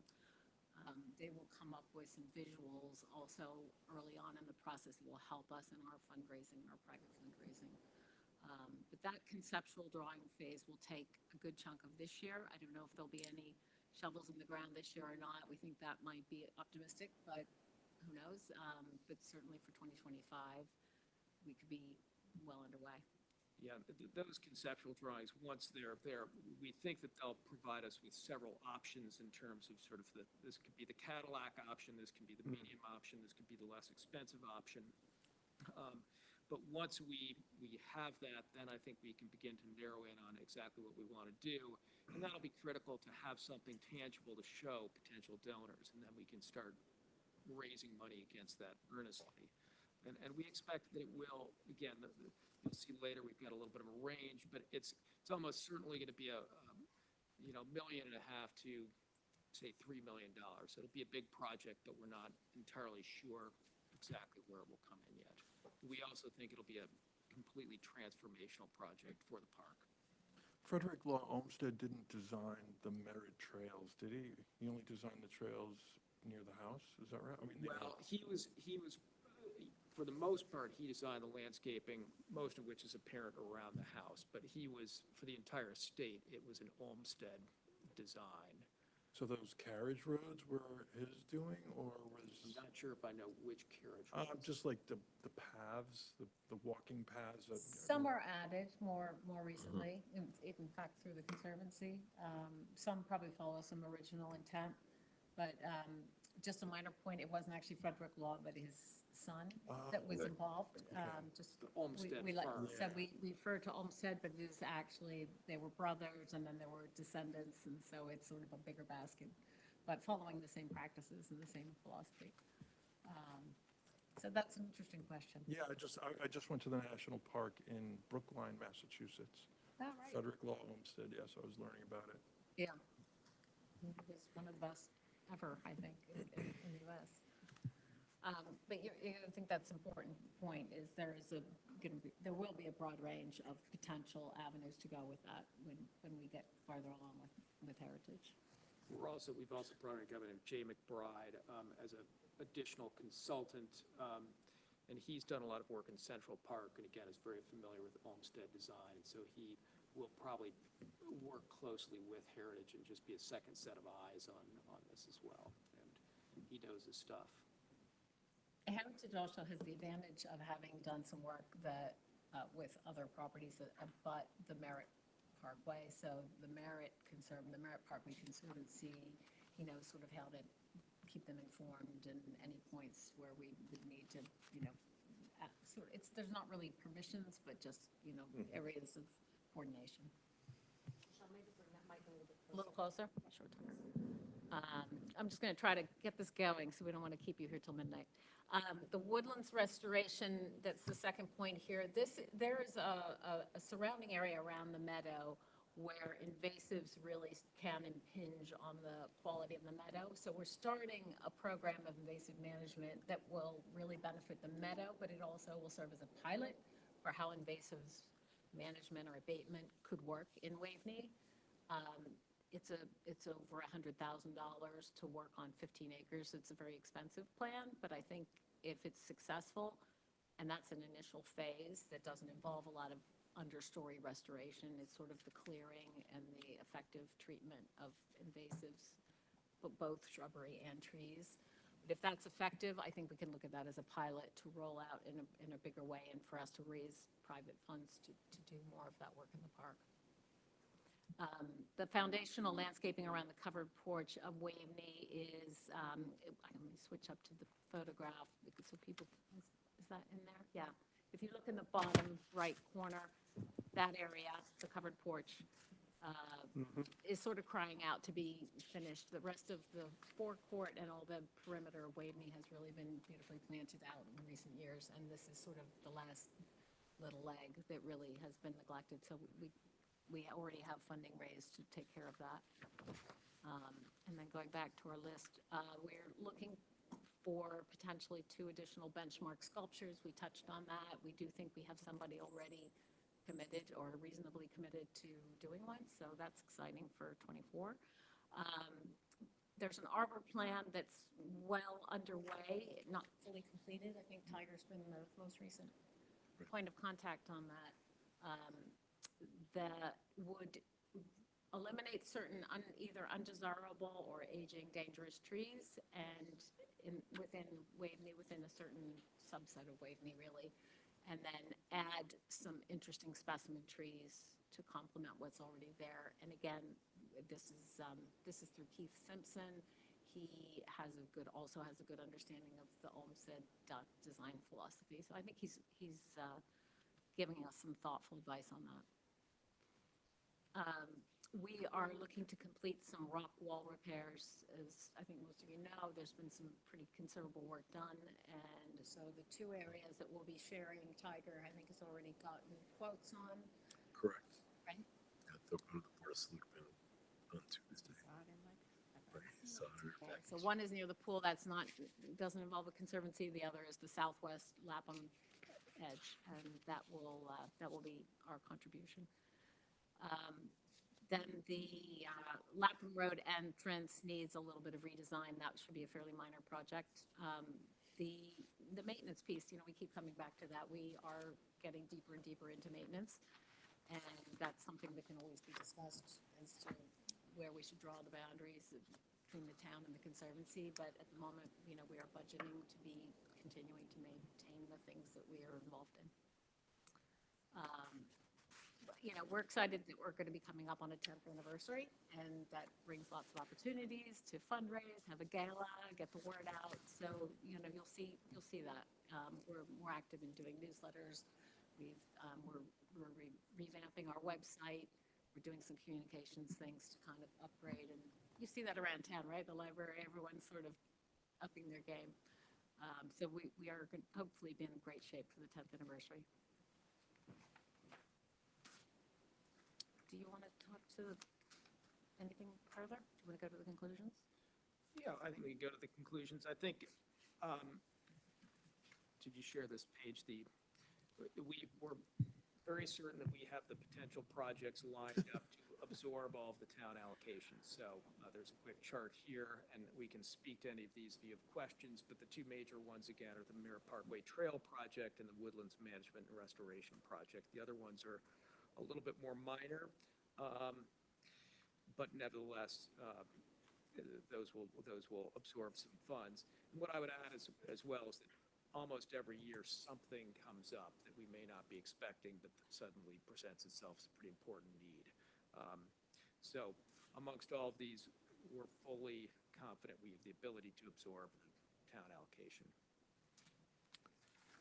Any questions other than compliments?